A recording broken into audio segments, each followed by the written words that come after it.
All right. Hello, YouTube. Welcome to episode number 86. 86, that's a big year for music, but 1986 movies. Trying to think off the top of my head. I might have to cheat a second because it's not immediately coming to mind. Oh, yeah. Platoon. Definitely big one. Maximum Overdrive. A cinematic classic, of course. Just called me an asshole. God, is Predator that year too? No, or Predator. No, 87. 87 is a much bigger year for film. So, yeah, let's go ahead and hit the intro. We are going to be talking some Daredevil Born Again Season 2. Yeah, so let's go ahead and listen to the old intro and get all pumped up and ready to go. Let's do it. That's the wrong button. Uh-oh.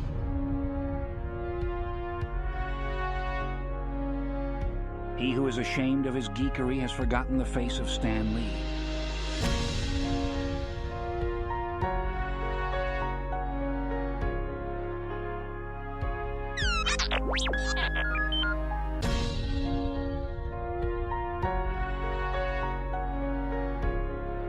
The proud, the geeky.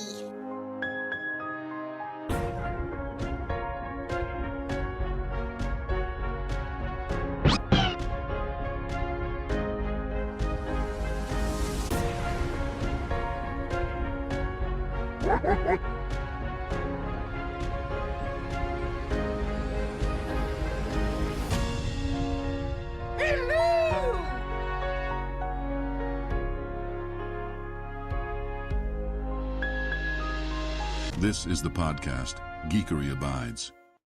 All right, hello and welcome to episode number 86 of Geekery Abides. My name is Tad, and with me in the co-pilot seat is Peter. Hello. Yeah, I don't know if we introduced ourselves on the last one. I guess on the fly, but yeah. That just doesn't feel like it's the first time I've said my name properly. No, I introduced us because we forgot. Yeah, so I think we did forget.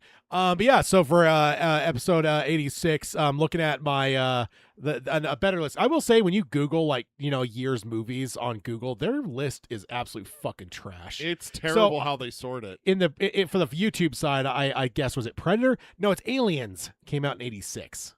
Jesus Christ, how did I forget that? Also, we got Top Gun, Crocodile Dundee, Karate Kid 2. That's not a knife. Yeah, The Color Purple, Voyage Home, Star Trek 4. Pretty popular with the whales. Ferris Bueller's Day Off. Yeah, Ferris Bueller's Day Off. Stand By Me.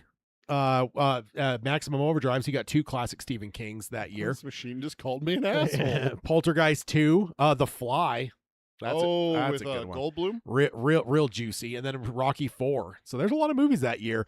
But I will say next episode, though, there's a lot more movies in 87. That's a fucking magical year there. So, but yeah, welcome I guess this is technically your episode. So, yeah. I mean, it's one of those ones though. Where this one belongs to both of us. Let's be perfectly honest. Just like, honestly, I think it's not next episode, but I think it's maybe the episode after that belongs to both of us as well. It's Supergirl. Yeah. There's just certain ones that they're kind of Yeah. non-negotiable. Also, I guess we could. Well, let me just say right now, while I'm thinking about it, we are also doing a schedule change. Yes. So after this episode, there will be a 3-week gap until the final episode of June. So rather than recording on the 20th, we'll be on the 27th. So forgot about that on the last show until the very end. So we'll be able to say it right now, right up top. Yes. That don't be looking over here in a fortnight because we won't be here. So yeah. So yeah. What were you saying otherwise? I didn't mean to cut you off. This is one of those episodes that just kind of belongs to both of us. It's not something that's one or the other or anything like that. So yeah. Honestly, Daredevil. We both love this show. Yeah. Also, before we dive in, and we have a few other things to do first. But the other thing too, is we both finally plugged in our final episodes for the year because we were both. Yes. We had no September episodes, and which means that probably tomorrow when I go and get all this stuff posted and stuff, I'll go through and get the rest of it because I think I only have scheduled up till August anyway. It wasn't because we had a gap; it was more just because I usually only give myself a couple months of head start on that, whatever. But I'll probably end up just scheduling all the way through the end of the year. But in September, for me, I have episode 93 on September 12th, 2026, and we are doing Batman the movie. The Adam West. 1966. Yeah, this came up yesterday on our other show's Patreon hangout. Yeah, everyone's probably thinking like, why the hell is Tad picking a Batman movie? But it came up. it's the Batman movie I grew up on. Like I grew up on it. And I was probably 5 or 6 or 7 before we got the Michael Keaton Batman on VHS.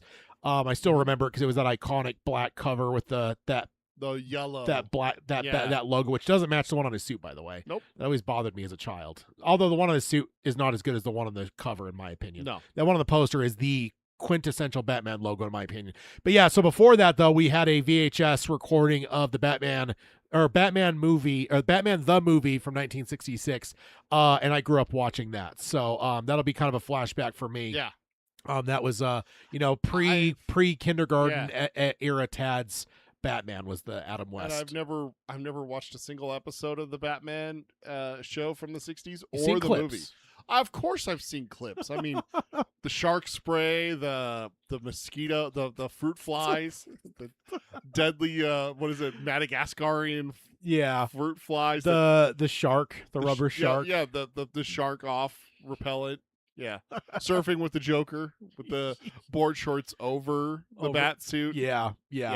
Good stuff, man. I'm looking forward to revisiting that. And then you, for episode 94 on September 26th. We're going to cover season 1 and season 2 of X-Men 97. Which is wild that we've touched on it a bit with like watching, reading, playing and stuff. But the fact that we've never actually done a deep dive on that since both of us grew up. Well, did we do an episode on the animated series maybe? We did an episode on, I went back and looked at our list because we have a list of all the episodes we've ever done.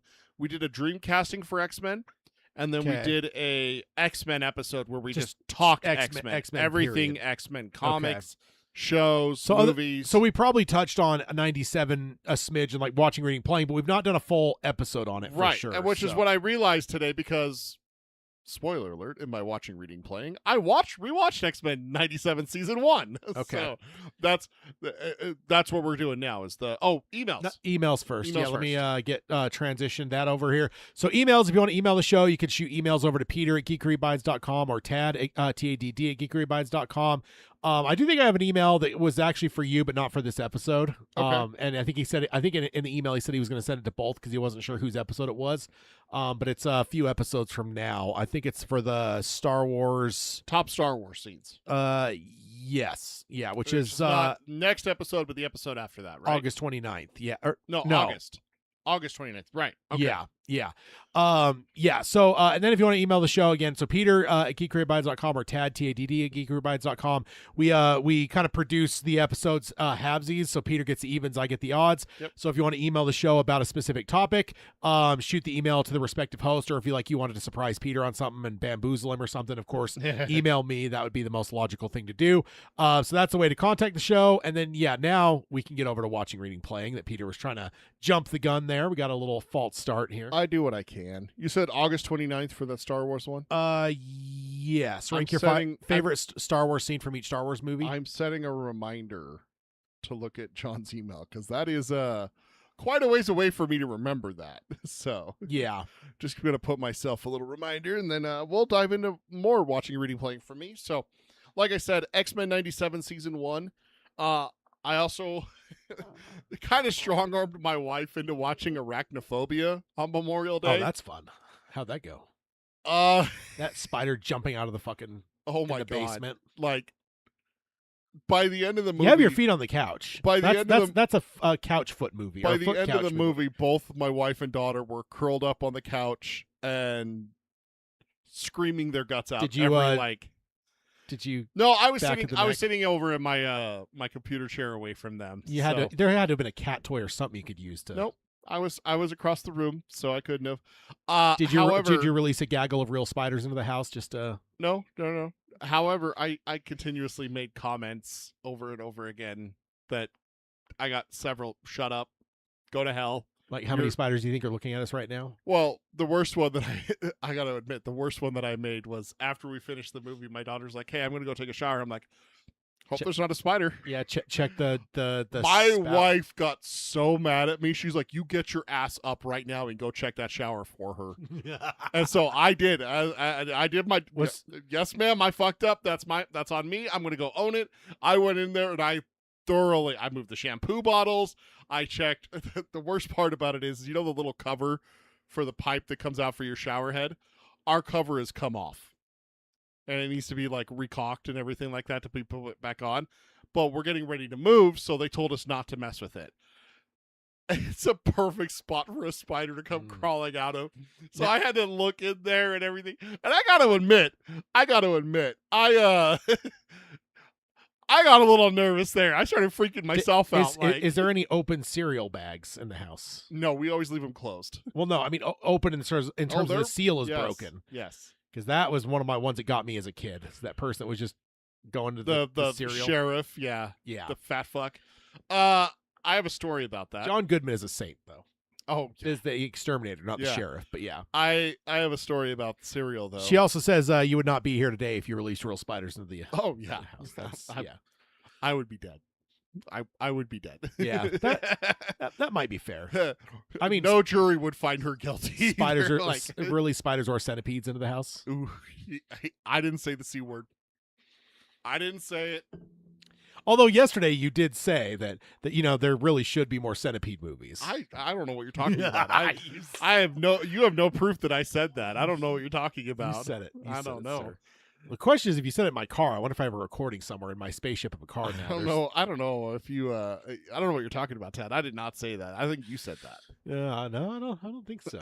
But the funny thing was, I have to tell because I did say after you said that, I'm like, well, besides Mandalorian, yeah, it's true.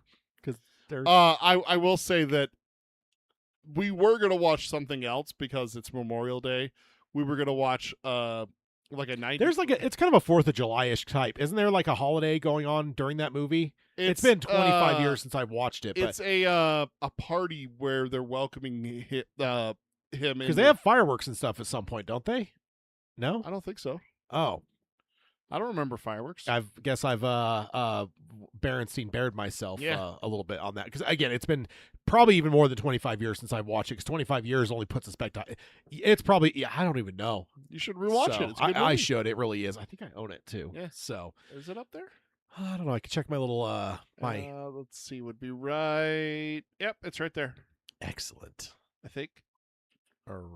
My My eyesight's not that great, but I do have a story about arachnophobia. Is that we were potentially going to watch Men in Black. I do have right now. Which my daughter has never seen. We're trying to get her more exposed to some of the awesome good bugs in that one. Yeah, there's bugs in that one. Good old Vincent D'Onofrio. Wait, is he a centipede? He's not a centipede, right? He only has like 12 legs, not 150. I don't remember. Huh. But anyways, my daughter, I mentioned that I was trying to get my wife to watch Arachnophobia, and she was just like, I did the whole good husband thing. Honey, be real with me. Oklahoma from Ted Lasso. Are you that freaked out? Do you not want to watch Arachnophobia? She's like, no, I don't. And my daughter just goes, Mom, don't be such a wuss. And my wife was just like, fine. So we turned it on. By the end of it, my daughter was probably jumping more than my wife. And because my daughter was jumping, when at first she wasn't, the early parts of the movie, it was making my wife jump more. So, dude, I was busting up trying not to laugh. Yeah. I think I cracked a rib trying not to laugh at them at one point. It's a classic movie. It was great. I love it. There's been rumors off and on for years about them potentially rebooting it and doing a new that'd version. Be fun. Yeah, that'd be fun. Imagine modern CG and stuff instead of just like dangling fake spiders everywhere. Yeah. Yeah. Football player. Putting a lot of the scenes in there are pretty etched in my the kills especially are pretty etched in my mind. There's the lamp where the spider drops down under her hand, and that got both of them really bad. Yeah. My wife says she's not watching a reboot. So aside from that, like I already mentioned, I watched X-Men 97 Season 1. Season 2 comes out on July 1st on Disney+. Not a sponsor. Although, no, I'm just kidding. I did watch The Backrooms with my wife and daughter. That's my daughter's first rated R film in a theater, which was a lot of fun. I did rewatch Indiana Jones and the Dial of Destiny today. Oh, okay. Yeah, I've only watched that once since one time in theaters. I haven't rewatched it. The Back Rooms.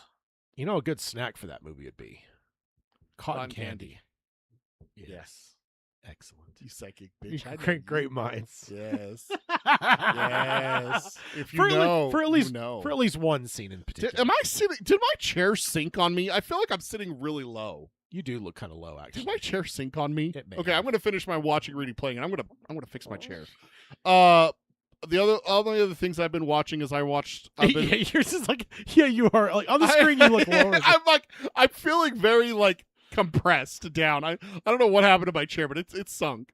But I'm also watching Star Wars Rebels. It's my wife's first time watching it, so I'm catching episodes with her. That's a great. She one. is loving it. She absolutely adores Chopper. I mean, who which, doesn't? You know, right? Exactly. Any droid that wants to kill a baby is okay by me. Good Lord. I mentioned it to you yesterday. We just watched that episode. And then I unfortunately watched Man on Fire on Netflix. I don't know if you remember that movie. Denzel Washington, Denzel, yeah. 2004. I'm not sure if I've seen it or not. I really like that movie. It's one of my very early, like, oh my God, that was a fantastic movie. And then I come to find out that not many people feel that way. Oh, yeah. Until now, it's one of those ones that, like, given the time to breathe, people realize just actually how good Denzel did in that movie. Yeah. It's a young Dakota Fanning. It's got Christopher Walken. It's got a good story, good action and everything. It's believable. This one, the main actor is... so wait, I'm sorry. You're not watching that. You didn't rewatch the Denzel one. You watched No, I a watched new the thing. Netflix one. Oh, okay. Unfortunately. Yeah, you're saying unfortunately. I'm like, but then you keep talking about how you like this. And I'm like, wait. So was it like? Did you just rewatch it? It actually sucked. No. Like, okay. I got it was, you. They did a remake. Yeah, I did. The Yaha Abdul Mateen is the second, is the main actor. He does a pretty good job. I'm not gonna lie. He does a pretty good job in it, but the writing, the pacing, they took a 2-hour movie, 2.5 hour movie, and turned it into a 7-part series. Yeah, that's not good. Well, and also the whole premise. Okay, so the whole premise is based off of a book in the 60s or 70s, based off of Italy, which at the time was the kidnapping capital of the world. And you would have kidnapping policies on your family members if you were rich. Those still exist. Those still exist, but somewhere, it's shifted. yeah. It's shifted to other countries, and that's where Man on Fire in 2004 took it from Italy and put it in Mexico, which at the time was the kidnapping capital of the world. This one moves it to Brazil, but basically, Man on Fire 2004 and the original book is the story is that he's hired. He's ex special forces. He's ex like badass motherfucker, but he's gone off the deep end. He's an alcoholic, all those kinds of things. He's shaky. He's not solid. But the father of this daughter has to have a bodyguard.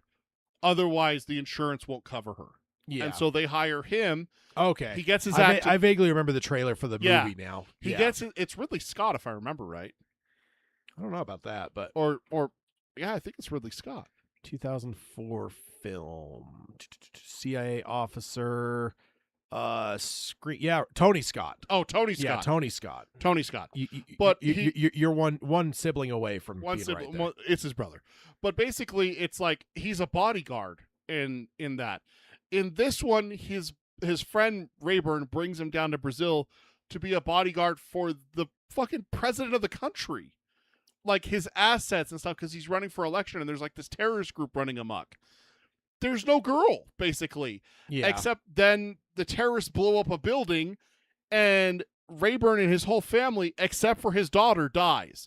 And so then it becomes about protecting the daughter, which is not what he was hired for, and just Yeah. it was way too convoluted and everything like that. And unfortunately, they set themselves up for a season 2, which I think is going to be made, which is just it's not great. It has its moments, but overall it's not great. Yeah. It's not. Interesting. Yeah. And then reading, we're doing It for our other show, and then I had to, because I don't put documentaries very much on my watching, but I did watch a World War I documentary. Unfortunately, it was only America's involvement in World War I, which is like Nothing. 30% of the war. That's it. If that, maybe a quarter of the war.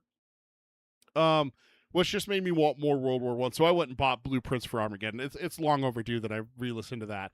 So I'm listening to that. And then playing, I today about an You know what I think Dan should do? yeah. He should just get a subscription model where you just like pay like $4 or $5 because he always has like a buck a show. Yeah. It's like, but then you have access to his entire library. Yeah. Like that's what he should really do. Get Pay $5 a year. you know, like Yeah.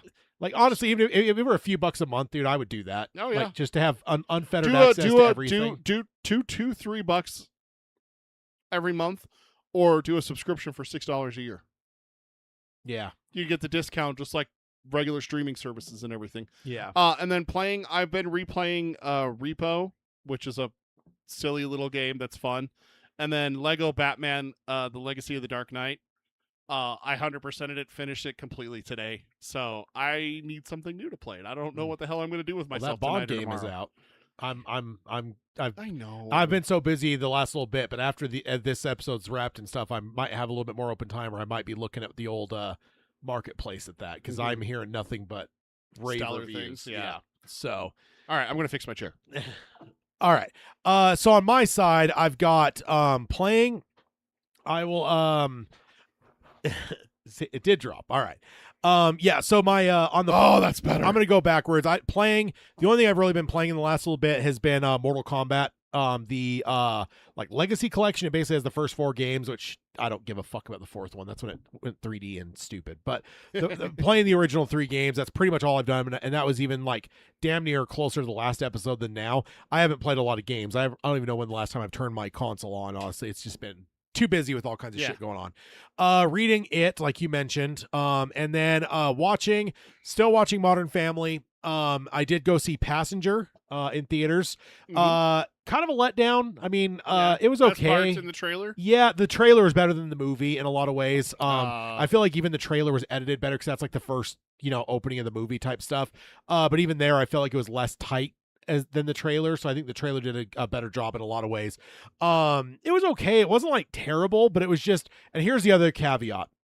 I'm pretty sure I covered Obsession last time. If I didn't, then I've missed. I think we talked about it, yeah. Okay, so I did see Obsession. So this is the follow-up to Obsession for me. Theatrical horror movie. A bit of a drop-off. Yeah, so I want to be fair to Passenger in the sense that if Passenger had come out a couple weeks prior, I wonder if it would have been a smidge higher for me. But to follow up Obsession, it's like, imagine going to a fucking show and the opening band comes on second, and they come on after the opening. Like, can you imagine that? Imagine going and following Iron Maiden. Yeah, it's like no matter who you are, like that's not going to be good. And that's so Chad's favorite band, by the way. And so like that's maybe that's hurting Passenger a little bit. It was okay, but I just feel like the plot was very predictable. I feel like there wasn't a whole lot. I mean, there were some good jump scares. There was a couple good tension scenes, and like the story was like serviceable.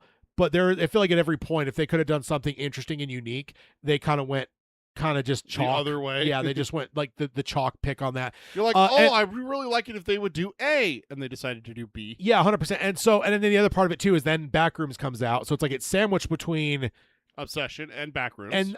And so even like as time goes, I'm like, I think I've liked it a smidge less. I don't know if I'd ever rewatch it type thing. Like it's, okay, yeah. So I wouldn't like turn anyone away from watching if you just want like a mediocre 2026 horror film. But I have told some people that I've been talking to down the road from now, 5 or so years from now, people are going to be able to have one hell of a double header for 2026 horror movies with Obsession and Backrooms. I think that would be that'd be a fucking killer. Backrooms was a lot of fun. I will say that I had no clue what I was getting into, aside from one of the other podcasts that I listened to talking about where the Backrooms story originated on the internet. Yeah. How it started on 4chan with just a picture, and then someone wrote basically like paragraph synopsis of like what the Backrooms is. Like, it's a room, you kind of fall into it, and then it just goes. It doesn't end, and everything.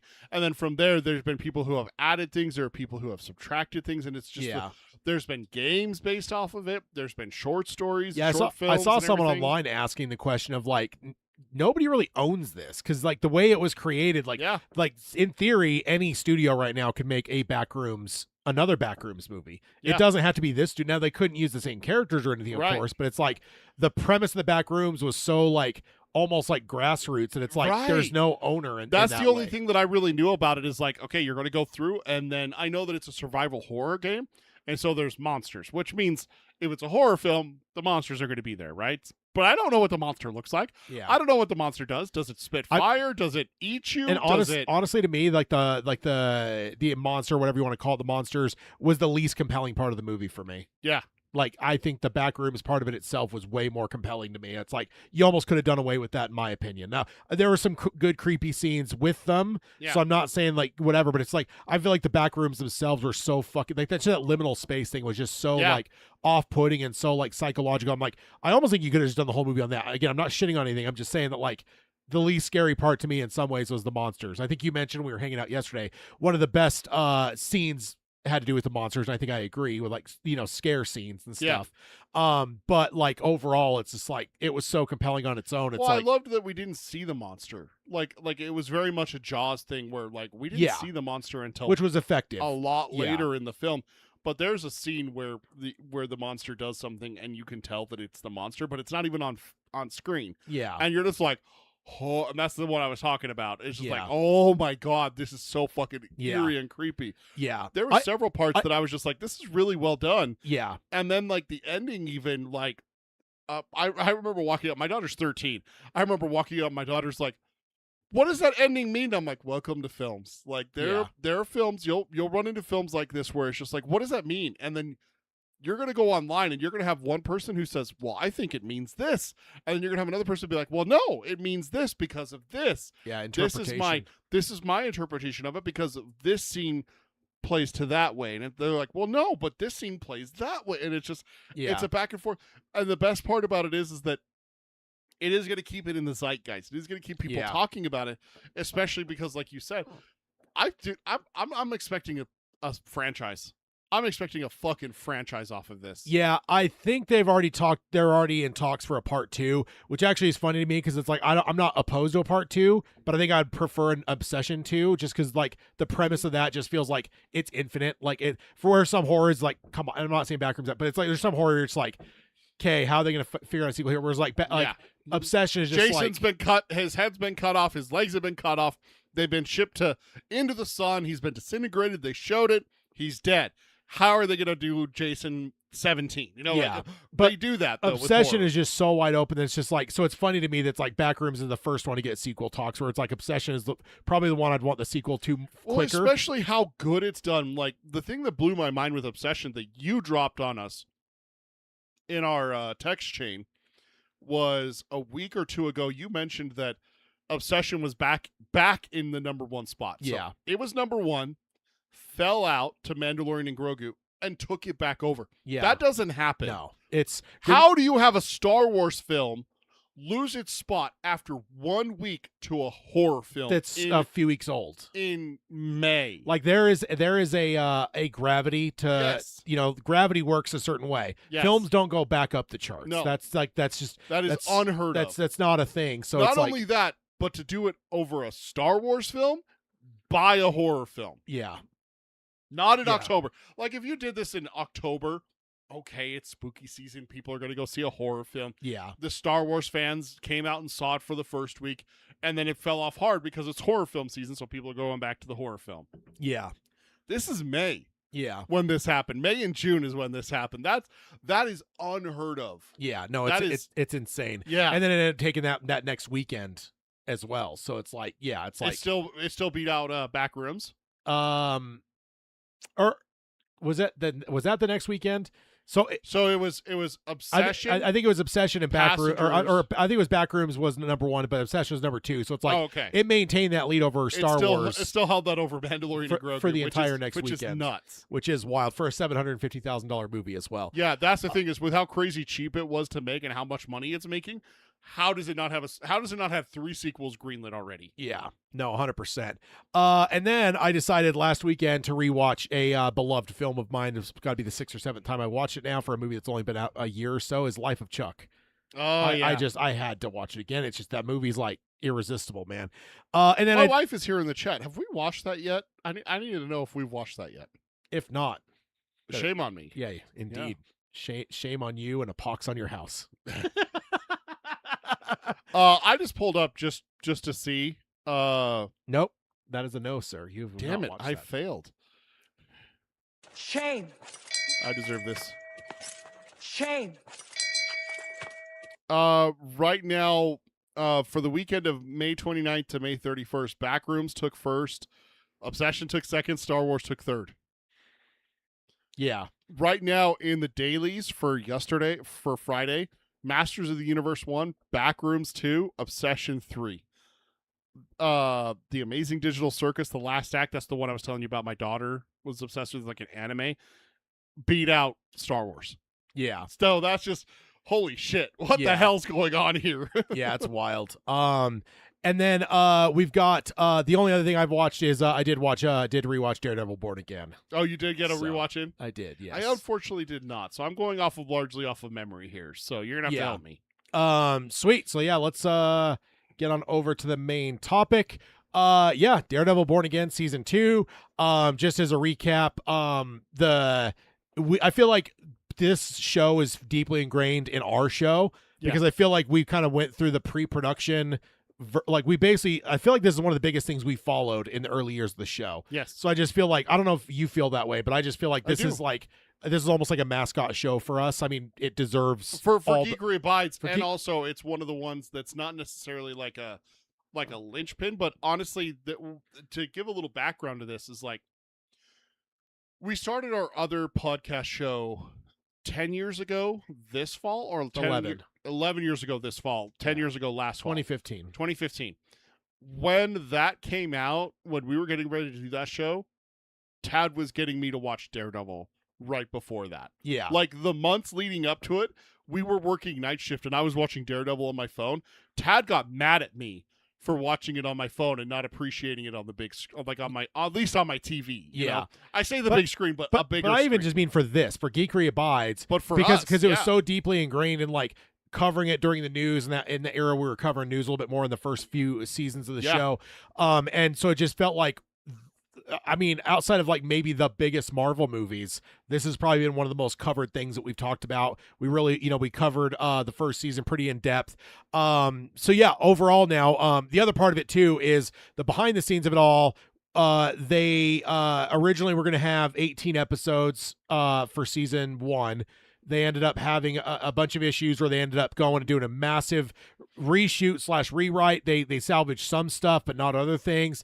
And then they ended up splitting it to where we basically got 2 seasons, effectively what was season 1. Because during watching the course of this season, just as an overview part of it, like Born Again wasn't really even talked about in season 1. Like the title didn't make a lot of sense. Like it made sense for the outside, like the breaking the fourth wall, like, oh, it's Daredevil Born Again. But it's like it's back from the Netflix cancellation. Yeah, but the Born Again is like now a program that Fisk is doing here. And I'm like, oh, so that's where the title came from. But you don't really get a sense of it until season 2, which is really weird. Yeah. So it's like, it's going to be good. It's good to just lock in the fact that originally this was supposed to be 1 season of television. And yes, there was some sort of cannonball that went through, took a bunch of stuff out, remade a bunch of shit. Mm-hmm. But all that told, how do you feel about this season? In a nutshell? Feel like it's vastly superior to season 1. Oh yeah, I think the agree. reason because of that is that it's the second half of 1 season. Yeah. So it's almost like Breaking Bad final season. Yeah. It's technically 2 seasons. Part 1, part 2. It's technically 2 seasons, but realistically, when you watch it, it's season 5. Yeah. Like it is. But I loved the hell out of this season. One of the reasons why I loved this, I'm going to get this out there right away, is I feel like we finally got to see full-fledged Daredevil. This is him fully.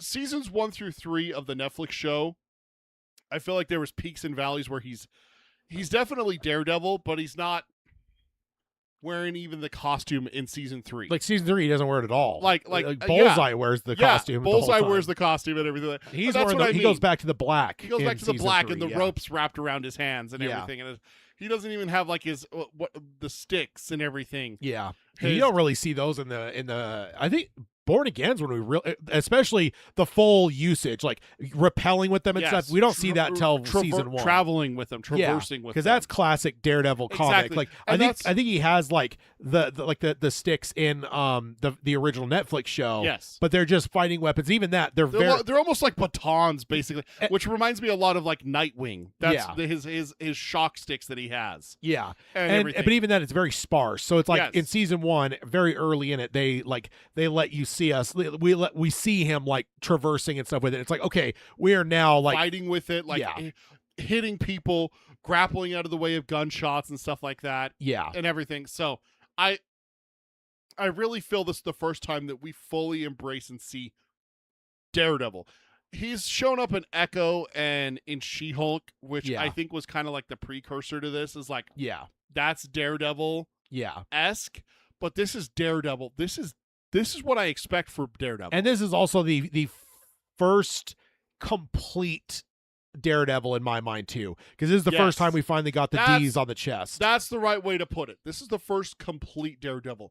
When you look at the Netflix show 1, 2, and 3, and again, let me reiterate this before I dive further into this. They're brilliant. They're perfect. Yeah, they're perfect. They're almost. I think season 2 is the lowest, and it's still so good. Though. It's still like 9.7. When he and Frank are on the roof, like it's one of the best scenes in all of Marvel. 100%. It's easily one of the best scenes in all of Marvel, and I think I asked you this either on the show, last show, or maybe it was 2 shows ago, or it was off the air, which is criminal of me doing this. I think there's an argument that you could take 4 characters. Yeah, I was about to say, I was going to ask you because we talked about this, but I don't remember if it was on the show. I don't remember if it is, but I think you could take 4 characters from this and make up a Mount Rushmore of perfect comic book casting. Oh, it would be hard to say absolutely you can crown that because there's a couple other things out there, but it's like I think the case could be made that Charlie Cox as Daredevil, Vincent D'Onofrio. I mean, this is a two-hander show, right? Like it's those two, like those two. Like and some people, we'll get to it later on in the episode, but some people are actually bitching at the fact of like Daredevil's got a very stout rogues gallery. Like at some point, are we gonna fucking stop making Fisk? Because we've only had one season without Fisk, essentially. Season 2, he still shows up. He shows though. up eventually, but he's not a big part of the. He's not the main bad. Yeah, and the then, big bad. That's the way to put it. Yeah, and then we've got John Bernthal as Punisher, started in Daredevil. Oh my god, which absolute perfection. And I think that one's probably the hardest one to achieve potentially because he's been portrayed by 2 or 3 or so other actors. And I do think John Bernthal has pretty much erased those guys. And I'm no offense to those guys, but I think he's completely made it into a spot where it's just like that's Punisher. John Bernthal is Punisher. And my wife points out Charlie Cox even has a very Marvel name with the double C's like Matt Murdock. Yeah. Which that is famous throughout Marvel. Yeah, no, 100%. Reed Richards. And you've seen the Stan Lee thing on that, right? Remind me. Where somebody asked him about that. He's like, oh yeah. He's like, because honestly, in those early days, he's like, this shit wasn't like you all obsessed with this shit now. He's like, but when we're writing it early on, he's like, there might be times we'd forget a character's name while we're writing the next issue. And he's like, and so if we did the same letters, he's like, if I remember one of the names, it's going to give me a lot of hints towards the other name. He's like, so if I forget what Murdoch's first name is, if it's Matt Murdoch, well now I know his first name's an M, and I can at least start guessing, and it's going to narrow. Mike, Matt. Yeah, it's one of those. Exactly. Yeah. And it's funny because in one of the first couple issues of Spider-Man, he gets called the wrong first name. In the first couple issues of the original Spider-Man comic in the 60s. It's not Peter. They call him Perry or something. I don't remember if it was a P name. Oh. So, or maybe it was, but yeah, it was something wrong. And I was just like, I think I even screen grabbed it at some point. I don't know if it's still on my phone or not because it was just so like, what the fuck? Because again, it's so ingrained in society now. But are you looking it up? Yes. Yeah. It's like issue 2 or 3, I think, of Spider-Man. And yeah, they call him the wrong name. Like in The Amazing Spider-Man #1, 1963, Stan Lee mistakenly referred to the hero as Peter Palmer. Oh, so it's a last name that was wrong. It was the last name. Okay. Yeah. And then of course to round it out though, Wilson Bethel as Bullseye. As Poindexter. Like I think that one, that's the 4th because when you laid it out, like, and I think when you even told it to me, like there was no question. It was like the 4th. It's him. Here's the thing. I will point this out for Poindexter. Anyone who's like, well, yeah, he's good as Bullseye, but like fucking perfection. He's good and everything like that. But really, does he belong on this list? I'll point this out to you. He was the bad guy in season 2. No, 3. 3. He's the bad guy in season 3. There's a reason he's still around. Yeah. He could have been written off. Yeah. There's a reason he came back. Yeah. You don't this is one of those ones where I wholeheartedly believe that they wrote him to have the surgery and everything like that to have season 1, episode 1 of Born Again. He kills Foggy and that's it. He's gone. I think that they realized what they had with him. Oh yeah. And that's why he's in season 1 and season 2. Oh, 100%. I think that's the reason, and I think it's one of those ones where it's like you've heard of these throughout the history of television, where it's like that character was only supposed to be in it for 4 or 5 episodes.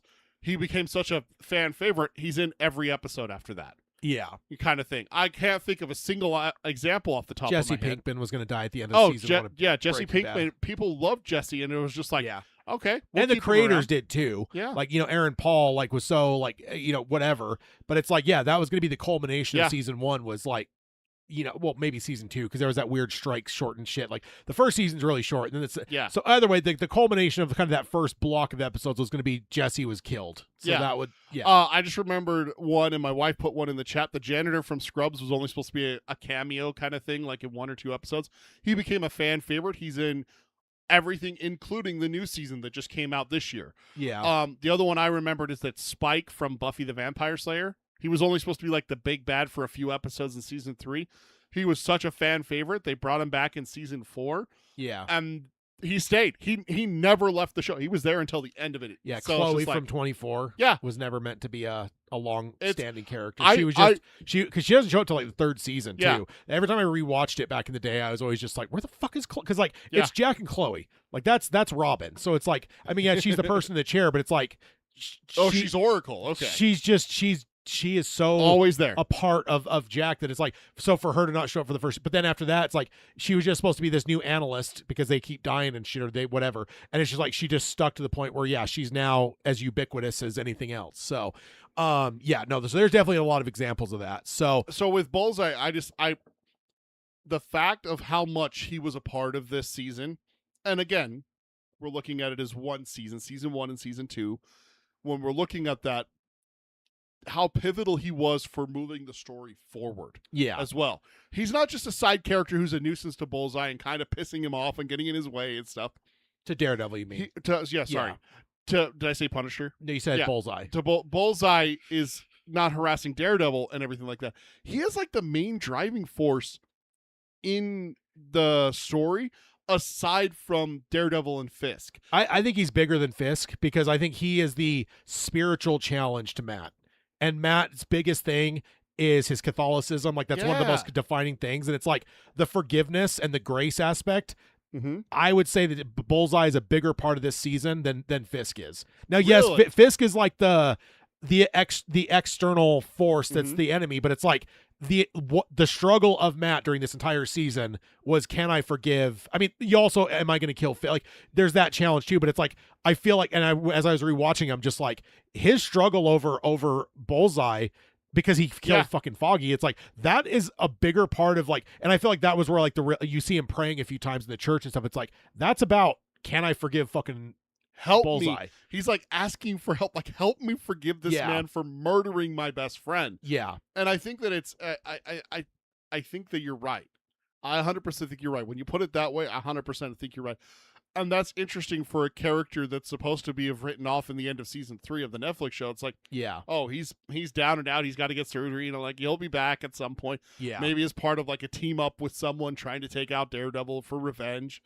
No, he's like the driving force for this whole season. And he's on a redemption arc. And he's becoming kind of an anti-hero, right? Yeah. Like, that diner scene. Let's talk about that diner scene. We'll get there, because that's okay. Because I do have the episodes like kind of laid out, and, like, in terms of like, I want to kind of talk about the episodes. Well, let's do that. We're doing like the overview now, but then the then idea we're gonna is get down into a little bit more nitty gritty. But to like transition though, as we move into episode 1, the episode 1 is titled the North Star. Yeah. Okay, so that's the name of the ship. But do you recall the importance of that to Bullseye, though? Because I do think the creators were kind of like telegraphing the fact that like Bullseye is huge here. Bullseye, because he's like a sociopath and shit. Right. And as a kid, he has the therapist that becomes his North Star, and that's the phrase they use. Oh. And then that's the thing that can keep him good and keep him from like. I almost think of it kind of like with the Dexter thing. Like, his dad taught him, like, hey, you're a fucking a serial killer, you're a sociopath, but it's like, I'm going to teach you to only direct it towards evil people. Yeah. And it's like, for him, it's like, as long as you lock onto the North Star, which is your therapist, And then like he has the tapes after the therapist dies, and he uses the tapes to like whatever. And then Fisk finds them, destroys them, and then makes himself the new North Star, which then makes Bullseye Bullseye. So it's like Okay. naming the title. It's that double meaning thing. You've got it's the name of And the again, shift. But it just shows how important Bullseye is to this show. yeah, because I remember like when they first like when the episode start or when I'm first watching the show, it's like I'd pull it up and that's the name. I'm oh. Yeah. It's like because it's You're like Leo memeing all over the place. yeah, because it's just that's his thing. It's like one of those core elements for him is like what is his North Star, and it's like now the question would become is he making Matt his North Star? Yeah. Like is he kind of whatever. So and I do find him one of the more fascinating parts of this entire season. I'm not shitting on anything because I fucking love Fisk beyond anything. So but yeah, I good stuff. So the North Star, episode 1. So we open up with the BB Urich. Yep. Like the report and stuff, kind of showing that the safer city seems to be working. And, Yeah. BB's show has kind of been co-opted as a kind of a propaganda. Full aspect on. there. It is a full on propaganda. Let's be honest. Yeah. And crime's down. Everything's consolidated under Fisk. Like, what's your thoughts as we start into that? Like that rubbed me wrong the whole way because seeing like the militarized, decked out police officers, yeah. I'm a fan of history. That doesn't go well. No. I don't think you can show me a time in history where that ended good for the citizens. No. For the army, sure. For the police, for the people in power, sure. In some cases it ended well, but there was a lot of bloodshed to getting to that end. to that ending Yeah. well. Yeah. No, that's what I mean. Is it doesn't end well. It doesn't end with a happy ending. It ends with a fuck, that was a fight, kind of Yeah. thing. That was a lot of loss. That was a lot of trauma and everything like that. It never looks good when you have like militarized police Yeah. walking down the street talking to your citizens and pretending that everything's okay. I'm just like, as a fan of history, I saw right through that. Like, Yeah. mm-mm, 100%. mm-mm. And then we saw it in season 1, right? The establishment of the task force. Anti-vigilante task force. Fisk tells AVTF. Fisk tells them there's no rules, no body cams, like do what you need to do. So No, it's like almost no due process. Yeah. yeah. pretty much. So this is obviously building on that, and we haven't got there yet. This is just the BB report. Is it legal? I will make it legal. Yeah, indeed. And then we see Daredevil infiltrating the North Star cargo ship. Ends up, And again, what a like fucking an scene. absolute fucking badass. What a fucking scene, dude. Just like the choreography, because I think that's the thing that I think a lot of people stressed about is like the choreography in the Netflix show was just like second to none. Like I would argue, like, I don't know if there's been anything that's even matched what those 3 seasons have done across anything. Like I think the closest argument off the top of my head was the John Wick series. I think that's it's either 1A or 1B. I think you can make the argument for John Wick's, but again, that's a movie. Yeah. So that's a completely different beast, Yeah, and we had some good choreography in season 1 of this show, but I feel like to start here was just like Yeah. And the other thing I kept trying to remind myself too is like view this as though it's one season. Yes. Because I do think Yes. the weakness that we did see in season 1, because the season 1's fine, but I feel like it was a little bit shy of like that Masterful. that Netflix level. Like I don't think it achieved Netflix level. Now, I will say, just because we did talk about kind of overarching view, I will say overarching view, this matches Netflix level. Absolutely. This season fits right in with those other 3 It's seasons. got the defining moments. It's got the defining story. It's got the defining character arcs and character development, Yeah. as well as just the oh shit moments. Like every time there's a hallway scene in the 3 seasons on Netflix, it's just like, oh boy, here we go. Yeah, 100%. And we have some hallway scenes here for sure. Uh-huh. But it's like, so I think to start, because again, if you go back and remember that this was originally going to be 1 season, this I feel like the entire thing would have felt like there wouldn't have been an element of like, oh, season 1 was good, but it's a smidge below what we were expecting. If this would have been 1 show across the board and we just got those episodes, like I genuinely think there would have been it would have been, we didn't miss a step. This might have been, honestly, if you put those 2 together and you put them out at the same time and there's no gap, no year gap and everything, Yeah. you might be having a conversation that this is better than anything Netflix put out. I mean, the debate can be had for sure. If you put them together, but if you separate them, I don't. Because I think the hard part is if you didn't rewatch season 1, like you got to remember like the Red Hook Freeport. Yep. You got to remember that whole thing for this to be a lot this of the stuff with Muse as well is in season 1. So yeah, like, so all of that. But like with this, as we're on the North Star here, it's like I feel like if you got fuzzy about season 1, yeah, this may not feel as like, oh shit, so that's the evolution of like the Mhm.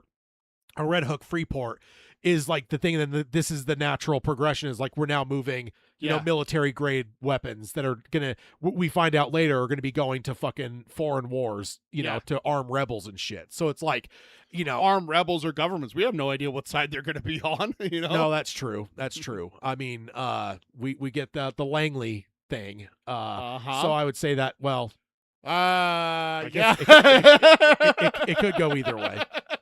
Flip a coin. In this day and age, you never know which side we're funding. Yeah. I mean, well, it's the CIA, so I'd say whichever side's worse is probably who they're funding. So, Exactly. uh, which is never a good thing, right? Like it's always bad Yeah. when we do that kind of shit. yeah. So Which is why it's bad that these guns are moving through the Freeport. yeah, so we basically get the sense that the people that are running the ship were told if they get infiltrated, they got to sink the fucking ship, Which and is they do. which is really interesting to me because this is one of those times where I'm like, maybe I'm nitpicking a little too much. It's like, we got to blow up the ship, we got to sink it. And it's like, how much water are you in right now? Like, this is 14 feet of water. Your ship's 150 feet long. Are you sure it's going to go down? Like, is it going to go underwater? Like, are we going to... No, it doesn't. It just sits there, you know, kind of thing. Yeah, So- but it scuttles Matt though, and I think Yeah. that was Fisk's whole thing. Because that's the thing is like that I do find interesting is like Fisk didn't have this planned out where it's like if he infiltrates it, we're gonna sink it and then blame it on him. yeah. It isn't until he's out there on the bridge looking where it's like this is a terrorist attack. You Yeah. know, like so it's like he's kind of like rolling with the punches. yeah, kinda thing. exactly. But like he did want to just stop. Like Matt's not fucking this up type thing. Oh, okay. So Okay. you know, That makes a little bit more sense. If honestly, it felt more like it was supposed to be like hiding the evidence and oh, he well, it sunk did he because sunk the ship. it does and because you scuttle Matt because it's like well now Matt like now it's gonna be like a fucking like ten ring circus with like every fucking the recovery, Coast Guard the- like just Mhm. everything's gonna be like Daredevil's not gonna have a shot at this now. It doesn't matter Yeah, if it's fully not only synced or not only that, but a lot of that is going to fall under Fisk's jurisdiction because it is his harbor, it is his port, It's his city. it's his city, right? Yeah. So it's going to be a lot of like, oh, Mayor Fisk, where do you want us to drop these containers? We're not going to look inside them. We're just going to rescue them from the ship. Where do they go? And that's what happens. Yeah. Unfortunately, that's where Fisk is mistaken, is that Matt's just going to let it go. Yeah. And that's where he puts the watch, which is brilliant, by the way. Yeah. Putting Which the he watch did. in. He did that in Netflix. There's a point when he's I don't remember if it was Wesley or if it was one of Madame Gao's people, but It's the Madame Gal's delivery clocks, person. Yeah, he clocks the dude's watch and he's able to follow him through the whole fucking city with the watch. It's the tapping of the blind person with Madame. No, Gao. there's a point that he locks onto someone's watch. Oh, I very distinctly remember that it like locks in, and maybe it's Wesley, and it locks in on his watch. It and probably is and you Wesley. see him oh, like it's Wesley that leads him to Madame Gao, I think. maybe it is, yeah, And then he follows the blind person because it's the tapping of the cane that he follows after that. yeah. And that's what I'm thinking of. So again, they're doing some cool callbacks to Yeah. like the original show. But again, if you haven't rewatched the original show in a while, some of it might slip on you, where it's Yeah. just like whatever. But there's more of those that'll come up here. So then we get Matt and Karen in Frank's old safe house. Full on confirming we got a relationship here. Yep. Romantic relationship. I think that's kind of been a will they won't they ish. Like Mhm. you know, she kind of got a little bit friendly with Foggy in the Netflix show as well. Like there was a Matt- little bit. Matt and There was a Karen little bit have- also with like, what's her relationship with Punisher? But then yeah, with Frank. I yeah. honestly think that's a little bit more brother sister kind of thing. It dabbled It towards dabbles. potential- It does dabble towards it a little So bit. this is the first time we've had a full on unfettered like relationship Matt with the and two. Karen are boyfriend and girlfriend. Yeah. 100%. Yeah. So and then Fisk arriving at the docks immediately declares a terrorist attack, rallies his team, which we got a lot here, including Officer Powell. Let's call out Mr. Powell here. The second most punchable in the face person in this whole series. Really? Mhm. Second. Second. Who would be number one? We'll get there. I don't know, man. I was actually pretty livid at the end of this that he was alive. I'm like, you cannot. Like, he has to fucking die. There's man. a Like, I had there a- is a detestable I- human being that exists in this in this series that I can't overlook how shitty a person they are. I had it even like played out in my head, like with the last couple episodes coming up. I'm like, Bullseye's gonna get his redemption by fucking just absolutely massacring Powell, because it's like he's earned a bad death. He has earned an absolute bad death. Yeah, like you earn deaths, and he's earned a bad. And I'm like, it's got to be Frank or Bullseye, and I'm like, well, Frank's clearly not in this season. Like, it's not his. Yeah. This isn't his wheelhouse right now. Like, he's doing his own thing, whatever the fuck. And it's like, obviously, so I had it all planned out in my mind where I was like, yeah, Bullseye's gonna get his kind of his redemption, and part of it will be fucking massacring this motherfucker. Hopefully, taking him apart piece by piece. Yeah, So, but then we got his whole team here. We got Daniel, we got Buck, we got Sheila, kind of Fisk's whole inner circle type stuff. We got then as we jump over, we've got this whole thing with the New York. We were starting to build this whole element of the fact that New York State might be kind of like encroaching. We got the AG, is it? I always blank. Attorney General, and then there's district attorneys of city. And then the governor. Yeah, but the AG is coming basically the boss of all the district attorneys. But it's state level too. Yes, Attorney General is the state. So the AG is there at behest of the governor, and it's kind of pushing back on Fisk a little bit. But then we get a new person showing up here. Yes, Mr. Matthew Lillard playing Mr. Charles. Yes. So who was just phenomenal. Ate the scenery in every scene. Every single one of them. Yes. And then he calls. We don't actually find out now, but we'll find out later that he's calling Elaine from Seinfeld. Constantine Valentina Allegra de Fontaine. We find that out a couple episodes later. Mm-hmm. He says her name over the phone. I kind of assumed it. What about you? When he dials up the phone and then then he gets a call and like the whole fucking scene changes. Did you think of her, or did you think like something else? I didn't think of her, and here's the reason why. I thought she was kind of defunct now after Thunderbolts. No, because she spun it, man. She became the leader of the Thunderbolt. Or the new Avengers, right? Well, that's what they did to her. They made her do that kind of thing. So it's like, well, no, she tricked them. Remember? No, I don't. I remember them getting they had her on the street. They saw her and they went over to like apprehend her, and then she's all right, let's go. And she pulled him through a curtain. It was the fucking press conference. Yeah, where they said, "Oh, this is the new Avengers." It's I remember she played it off like I've been planning this the whole time or whatever. But it's like she totally spun it. But then somebody whispered to her, "We own you now." Yeah, that's the part I'm remembering. But she's not defunct because she. Well, why? How can she not be? They own her. Like the good guys own her, right? She is a very powerful person. I guess. Sir. Yeah. I guess I just didn't put two and two together with that. Is that she actually is still loose and running amok? I figured that the Thunderbolts, the new Avengers, would be like, stop your shit, kind of thing. But do you think they're going to be able to keep that close of an eye on her? I guess not. They're too busy worried about sponsorships. Lawsuits and sponsorships and spaceships arriving from other dimensions. I guess, yeah. So, we meet. We also meet the restaurant owner who runs an underground network helping people flee the city. We see the first mate of the North Star surfaces there looking for help. Mm-hmm. Then we see Cherry, Matt's investigator, suffering a heart attack while gathering intel on the Greek sailors. The task force shows up, corners Matt. They remove his mask. Discover it's Matt Murdock, which I was sad because Powell wasn't there, and I was just like, okay, so he's gonna get saved because Powell's not here. Because it's too early in the season. I'm like, he's gonna die, but it's not gonna be the first episode. I don't have that much hope in life. Like, life has beaten me up enough to know that he's not just gonna die right off the bat. Like, no filmmaker's gonna be that nice to us. So I knew it would be help, but I'm like, hey, is it Frank? Like, whatever. And then right before they can act on it, Bullseye snipes them all from the rooftop, leaving a knife behind saying "You're welcome" carved into it with a bullseye symbol. Which again, I didn't bring it up on the episode. You left a message for a blind man. You mentioned that to me, like, come on, man. Yeah, because I was like, wait, because I had to ask first, because I'm like, that was fuzzy to me. Is like, does he know that Matt is Daredevil? Yes. And like, I think we had to look. I think we had to look it up because like he takes the identity, but it's like, does he know? Because Daredevil and Matt exist for sure. People can know them. He's in the room when Matt unmasks and tells Fisk that he won and he goes after Vanessa. It's a triple threat match there. He's there. He's broken, but he's there. I don't remember if he's conscious. So either way, though, yeah, he does. So no, he knows Matt is Daredevil because he goes after Matt's friends. Yeah, that's the whole thing. Is he goes after Matt's friends. Yeah. So we got Bullseye back on the scene, despite the joke of. I thought it was Punisher. I thought it was when Punisher. the sniping first happened. I did I'm like, too. oh, there's Frank. There was actually a lot of people that even with the knife missed the bullseye logo. So people are like, oh, it's still Frank, and he's just like sitting. I'm like, for one, Frank's not going to be able to throw a knife in a way that's like that. Like that's clearly bullseye. Frank's good. He's not that not good. that good. Not that good. Then episode 2, we got Shoot the Moon. So Matt processes Bullseye's rescue. He goes to track him down.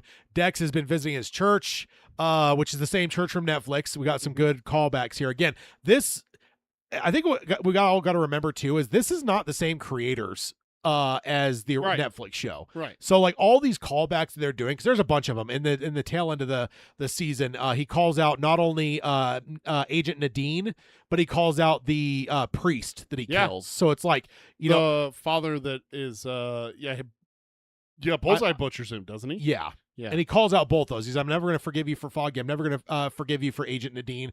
I'm never going to forgive you for Father. And I forget the priest name. I think it's like Father Mill. It's a very Irish name. Yeah. So he's looking for some kind of absolution or connection throughout. And though it's ambiguous, he's genuinely seeking redemption. Or he's trying to figure out, is he actually trying to seek redemption here or what? Right. So we got that. Fisk learned that, let's see. Fisk is being pressured now by Buck to expose Matt's identity. Yeah. So that's a thing. And I remember being like, oh my God. But it's funny because right around the time that this all happened, though, I had rewatched that last fight on Netflix from the Netflix fight. I watched it on YouTube because I just want to watch that because it's a badass fucking fight. Season 3. The fist, the ropes, and everything. So I rewatched that whole thing. Up in Fisk's penthouse. Penthouse, yeah. And right after his wedding. And so it was very fresh in my mind where he's just like, you're not coming after Karen, you're not coming after Foggy, you're not going to reveal my identity, or I'm coming after Vanessa. Yep. And they shook on it. And it's like, okay. So that's like, that was very fresh in my mind as we went to this season. Just that part of it, not the whole season, but like that part was very fresh. So when Buck's challenging him from Fisk's perspective, I'm like, I think Fisk is, somewhat in check in that sense of like I loved this because I did recognize this, and this comes it just tickled my Batman fandom because there's a comic where someone finds out Batman's identity and he goes to Batman's rogues gallery. All the usual players, Bane, Two-Face, Joker, all of them are there. And he's basically going to auction off the rights to Batman's identity. And all of them freak the fuck out. And they're like, no. Yeah. And he's like, why? And he's like, because if you take away Batman's last shred of like reason to hold back. What's tying him to reality, if you're keeping him from that crossing that moral line, if you make it so that people go after Alfred and go after the people that are left in his life, he's going to murder us all. Yeah. We're all dead men. There's nothing we can do to stop him. Yeah. As long as he's Batman, we can have our fun and we can make our money and we can try to kill him. But if you take away that, that's it. That's how it felt for me here, is that Fisk recognized that very much so, like the Batman Rogues Gallery. It's like, I can't do that because if I do that, he's coming for Vanessa and I can't lose her. And so it's interesting to see him doubt himself that he could keep her safe. Yeah. You don't see that from Fisk very often in this show. I didn't know where I'd bring this up, but since you brought it up, I will tell you, and I'm not doing this to troll you, but while watching this thing, I did come to the conclusion that I do think I like Daredevil more than Batman. I get it. And I think it's the Catholicism and that self-loathing and that that constant that I don't know what you call it, but it's just like that. You could synopsize it by just saying that Catholicism. Yeah. And like that moral, and I know Batman has his moral thing too, but it's like, it's just such a different flavor with it being Catholicism and like just this, like all of like the guilt he has from like Elektra's his fault, and like in his mind, right? There's all these things that are his fault. And like Foggy's his fault. Foggy's fault. Yeah. So it's just like, and I love Batman. Batman's, an all-time thing for sure. But it's like, if it came down to I had to pick between the two, I would probably pick Daredevil just because of that extra layer is just like, and also we all know that Frank cut his teeth with, Daredevil before he jumped over and reinvented Batman. So it's like, I do feel like the two characters are very closely related. They are. I'm glad you said that because I was honestly wondering if you were going to fight me on this. Marvel's Daredevil, if you cut and paste this into the Batman, it would be one of the best TV shows of all time. Oh, 100%. Yeah. because this is Batman.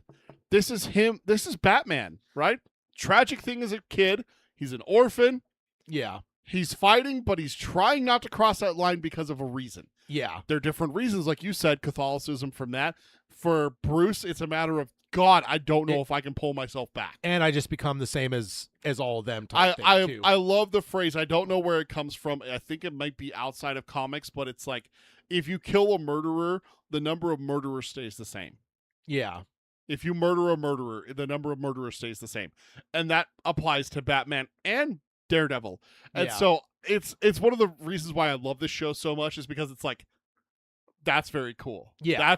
That's very much And- what I want from Batman, is that moral compass and everything like that. Yeah. We don't get that a lot in Batman. No. There's not a lot of that in live action. It's No. it's just It's- Batman. He's just Batman. Yeah, no, 100%. And again, I do think the two characters are so deeply related because essentially, yeah, Frank cut his teeth here before he went and basically created. Tad's talking about Frank Miller, by the way, for those of you Oh, who don't yeah. know.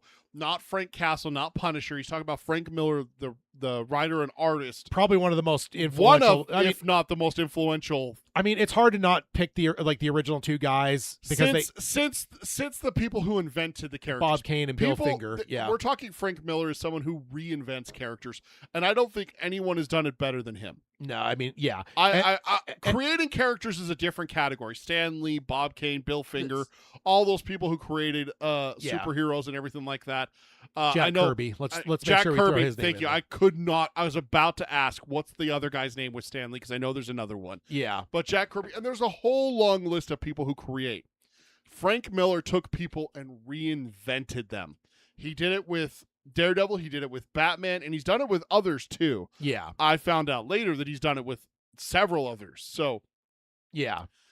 that's who Tad's talking about when he So- says Frank. Yeah, because ultimately, like Frank was a writer or an artist. I forget where he started in Daredevil, and then over the course of like a year-ish, I think he ended up getting to the point where he became the creative like lead of Daredevil. I'm pretty sure and- he was an artist, if I remember right. And it took, I think you're right. I think he was the artist, and then as he grew, he became the writer as well. And then he basically ended up bringing Daredevil was always kind of a D tier Marvel. It's like something that very few people bought, but because Frank's work, it ended up elevating to the point where Daredevil ended up being one of the highest selling comics during that run. Yeah, he was a penciler on Daredevil. Yes, Yeah, and then he was not the writer on this issue. Talking about his first one. So yeah. And then after he basically made Daredevil a fucking sensation, he got a job offer for DC to basically go and work on Batman, and he did the Dark Knight Returns, which is probably the next big bang after the original creation of Batman. That's probably the big bang that still the fingerprints of that are still all over Batman. There's not been a single thing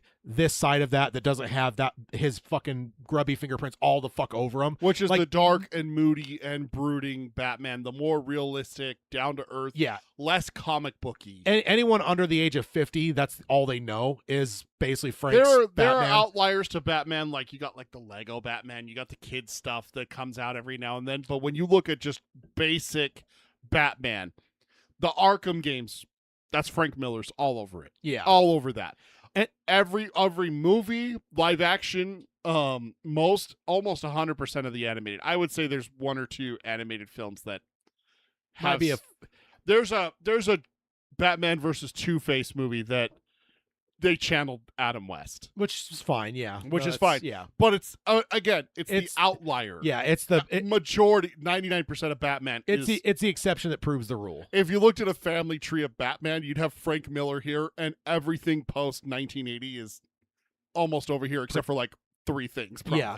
And but yeah, again, I'm not even saying that to troll you. It was a revelation while I was rewatching this season where I'm just like, as Matt was going through some of that Catholic stuff, I'm like, honest to God, I think if I had to pick, I'd pick Daredevil, and I think this is the reason why, because this added layer is really what I mean. They both have their complexities and stuff, but it's just like it's so fascinating to me. And I also think like so often throughout the comics and in the show as well, there's times he becomes a two-hander to either Spider-Man or Punisher, and Punisher's always more interesting because like they're diametrically opposed. And it's like I don't know Batman enough to know like if there's ever a point when Deadshot or someone is like having like philosophical, debates with Batman about killing versus not. But it's like Punisher doing that with Matt is some of the most fascinating shit. There is a very good animated film and comic run. It's Under the Red Hood. It's Jason Todd, where he comes back from the dead and is the Red Hood, and he's fucking massacring people in Gotham. Hell yeah, love the spirit. And him and Bruce get into it because obviously he knows that Batman is Bruce. Yeah. And Batman figures out that it's Jason back from the dead. And there's a phenomenal, in the animated movie, there's a phenomenal scene where it's just like, I can't believe that you didn't kill this piece of garbage, Joker. Yeah. Because that's who killed Jason Todd originally. Yeah. He's like, I can't believe you let this piece of trash live. Yeah. And that's the closest I think we could come to him and Frank. And that's the one I know of. I haven't read a ton of Batman. I've read a lot, but I haven't read for 80 something years, or 70, 80 years of comics. Yeah. We're getting pretty close to, no, I think it's 30s. It was late 30s because like 39, Superman, right?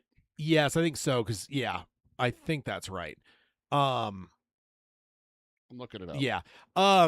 So that tangent aside, though, Fisk makes a calculated play. He publicly declares Matt Murdock missing, and implies Daredevil potentially, has it. Like he's in some kind of danger, right? Yeah, it's 39. You're right. And so he makes Matt a hero, but he's missing, and he basically turns the entire city on help us find this hero. It's like, what did you think of that? It does. What did you think of that exact move? same thing as unmasking him. Everyone's looking for him, but for a different reason. Like, we got to save this guy. He's a hero. He saved me. Like, he jumped in front of the mayor. What a great guy. We got to find him. What happened to him? Yeah. So the alerts go out, find Matt Murdock, forcing him and Karen to go deeper in hiding. Bullseye begins hunting and killing agents, and then he's at the hospital where Cherry's recovering. Ends up kind of saving Cherry's ass a little bit because it kind of seemed like the old task force was there to make some moves. They showed up. Luckily, there were some cops there. Yeah, there was some other cops. And there I'm going too. to call them the old guard cops, like the good cops. Yeah, the ones are at the final season, the final episode, or the final season or scene of season 1 in the bar. You kind of have the good ones still, the real ones, the ones that are are not approving of this jackboot, anti-vigilante task force. Yeah, they see it as unconstitutional. They see it as wrong. They're hurting people, and they want to be the good guys. They want to be the good cops, the law the protect law-abiding citizens and stuff. Yeah. Serve and protect guys. Yeah. New York's finest, if you will. Yeah. And they're there in the room with Cherry, and I love the scene where they're just like, get the fuck out of here. What the fuck are you going to do? Yeah. And I was just like, yeah. Yeah. Fuck you guys. I fucking hate the task force. And it was Powell, too. Yeah, so it's of course it was. Of course it was. But then he branched off from the people, and they're like, yeah, we're going to get more people. We're going to come back, and we're going to fuck these people up. And then the Bullseye takes him out, and I'm just like, no, you're not. Yeah. So maybe Powell can run afoul Muse in season 3. Ooh. Because then it might be a deserving death. It might be a very nasty. Very deserving death. I hope so. So now we're getting over... Cut his face off and feed it to him. Yeah. K. Mason Verger. Cocksucker. It's so good, dude. It's so good. Feeding the face. Well, no, he feeds it to him in the book. I think in the movie they only make it the dogs. In the dogs, he feeds it to them. But in the book, he makes him eat part of it. He eats. That's the thing that makes him paralyzed is that he cuts off his face and feeds it to him. It's like, good God. Yeah. So then now maybe my suspicion of number 1 is Heather Glenn delivering a speech for Vanessa. Fuck that bitch. If you put me in a room with her and Mrs. Carmody and I only had one and the pink bullet, lady and Dolores Umbridge and I only had 2 bullets, I would have a really hard time deciding who to fucking kill. Yeah, after thinking for a second, I'm like, I bet you it's old Heather. The fucking audacity of this woman to blame vigilantes after one of them, her boyfriend, saves her fucking life. Yeah, from a but she doesn't know. Serial, and I know she doesn't know that Daredevil is Matt. I mean, it is Charlie. It is Charlie. Charlie's but Matt. Still, Matt is Charlie. The fucking audacity of her, and then it's in later episodes, but I hate her. I hate her so much. I hate her more than Pal. I hate her more than Bullseye. That's why. I hate her more than Fisk. I hate her more than Joker. I hate her more than all of those characters combined. I was worried Daniel was going to be your guy at first when you said there was one person worse than Pal. I'm like, I hope it's not Daniel. Daniel, the mayor's assistant. Yeah, the Sopranos kid. The Sopranos. Yeah, fucking love him. I keep calling him AJ because, like, in the Sopranos, Tony Soprano's kid is AJ because it's Anthony Jr. Okay. So Anthony. So it's twofold. It's like, one, he is Anthony Jr., but also he's the son of Tony. That's been my joke. It's good. It's yeah. good. So I like it. then we got Angela Del Toro's mother being forcibly taken, illegally arrested and detained. Let's call it what it is. Yeah, 100%. Angela goes to Murdoch and McDuffie furious, and going through the belongings of her former her uncle. She finds a white tiger amulet. Mm-hmm. So we got that. More Young Avengers on the horizon. Maybe they better make that fucking movie. They have so many of Young Avengers out there, and they're not doing anything with them. Yeah. And then we got a viral video mocking Fisk. Got that coming out now. Now there's no mystery, right? We know it's BB. Right. We knew right from the start. It had to be, right? Yeah. So yeah, we got the when it's revealed later, me and my wife both went, yeah, like dun, playing shock to each other. Yeah.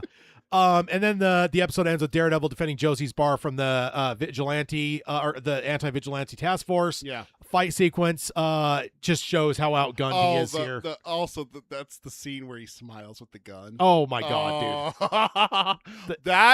That's where it's cemented for me. Like season 1 was really good because they stop. They're just like, oh shit, because he picks the rifle. Yeah, he has the rifle and he's pointing it right at them, and he just big cheese eating grin, which is exactly what I picture with Daredevil. Yeah, from what I've read of him, perfect. It's just like, hold on, I got to scroll over. It was perfect, everything down to the last minute details. You know what I thought of though is Michael Myers. Because there's a point Michael Myers picks up a shotgun in Halloween 4. 4 or 5, one of those two. And then, because I remember just watching, being like, "Oh my god, is he going to use a gun?" And then he impales a guy with it. He sticks the double barrel through the guy. Yeah, but what a fucking fight scene in Josie's here. Oh, so good! It's just so good, just incredible. All the fight scenes. Let's be perfectly across honest. the board, across the board. But there all was, the fight scenes. the choreography on this show is incredible. Then we got episode 3, the scales and the swords. Karen's kidnapped. Or agent, because we end up finding out she kidnapped an agent. Yep. Kidnapped. Yeah, I mean, let's. She's got him kidnapped. She's got him bound to a chair. So, and it turns out he turns out to generally be sympathetic to the resistance. Yeah. I love Matt calling him a liar, but then turning to Karen, he's telling the truth. He's telling the truth.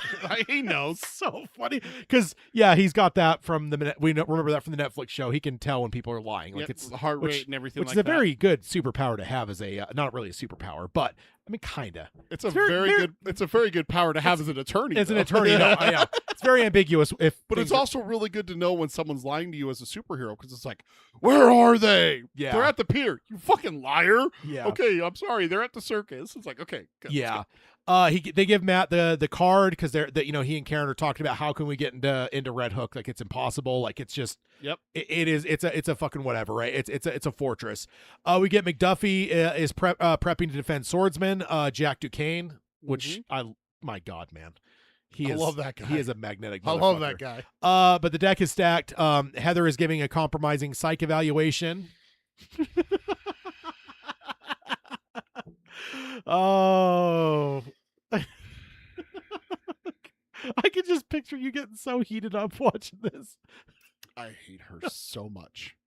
I will admit, I do too. I loathe her. The fucking hypocrisy, dude, of everything. Later on, she throat punches the fucking prosecutor, and I'm going to give her some credit for that. For one, was dickless, he's terrible, but 2, a throat punch. I mean, there's no faster way to my heart. Anyone who throw punches anyone is going to be on the short list of Tad likes. Oh, 100%. You're buying some goodwill from me. Sorry, the short list of people who have left Tad's shit list to get on the like list. Oh, he did. Yeah, she knows. I fucking hate her. Seething. Oh God, I hate her. It's the hypocrisy, like the shit that she pulls here with the swordsman. And everything, and at the trial, and then rewriting it so that he's worse than he's a serial killer maniac. Yeah. Fucking, he'll eat your children. Like, shut the Here's fuck here's up. the question though, because there's levels to your fury. Mm-hmm. The question is, when do you stand up and start pacing in anger? Because you've done that a few times. Mrs. Carmody got you to that level because I watched it with you, so I remember that. Did she ever get to that level, or are you? Borderline.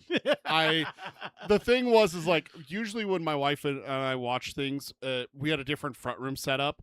Our front room setup has changed now to where we're sharing a couch while watching. Usually I was over in like a lazy boy kind of thing. I'm pretty sure my wife can back me up on this. I'm pretty sure that I got to the edge of my seat 5 or 6 times because of this bitch. Yeah. Just like, I needed like a pillow to punch or to scream into or something. I was just like, yeah. So I was like, I think that if I hadn't been right in front of my wife, I would have. Yeah. But if I had stood up and started pacing, I would have been blocking her from the TV, which is okay. like, out of Dick respect move. for my wife, I didn't do that. So yeah, So- she 100% confirms it. I was on the verge of doing it, but the only reason I didn't is because I didn't want to block my wife's view. You know what you need to do is get you a stress ball. I'd probably puncture it with her.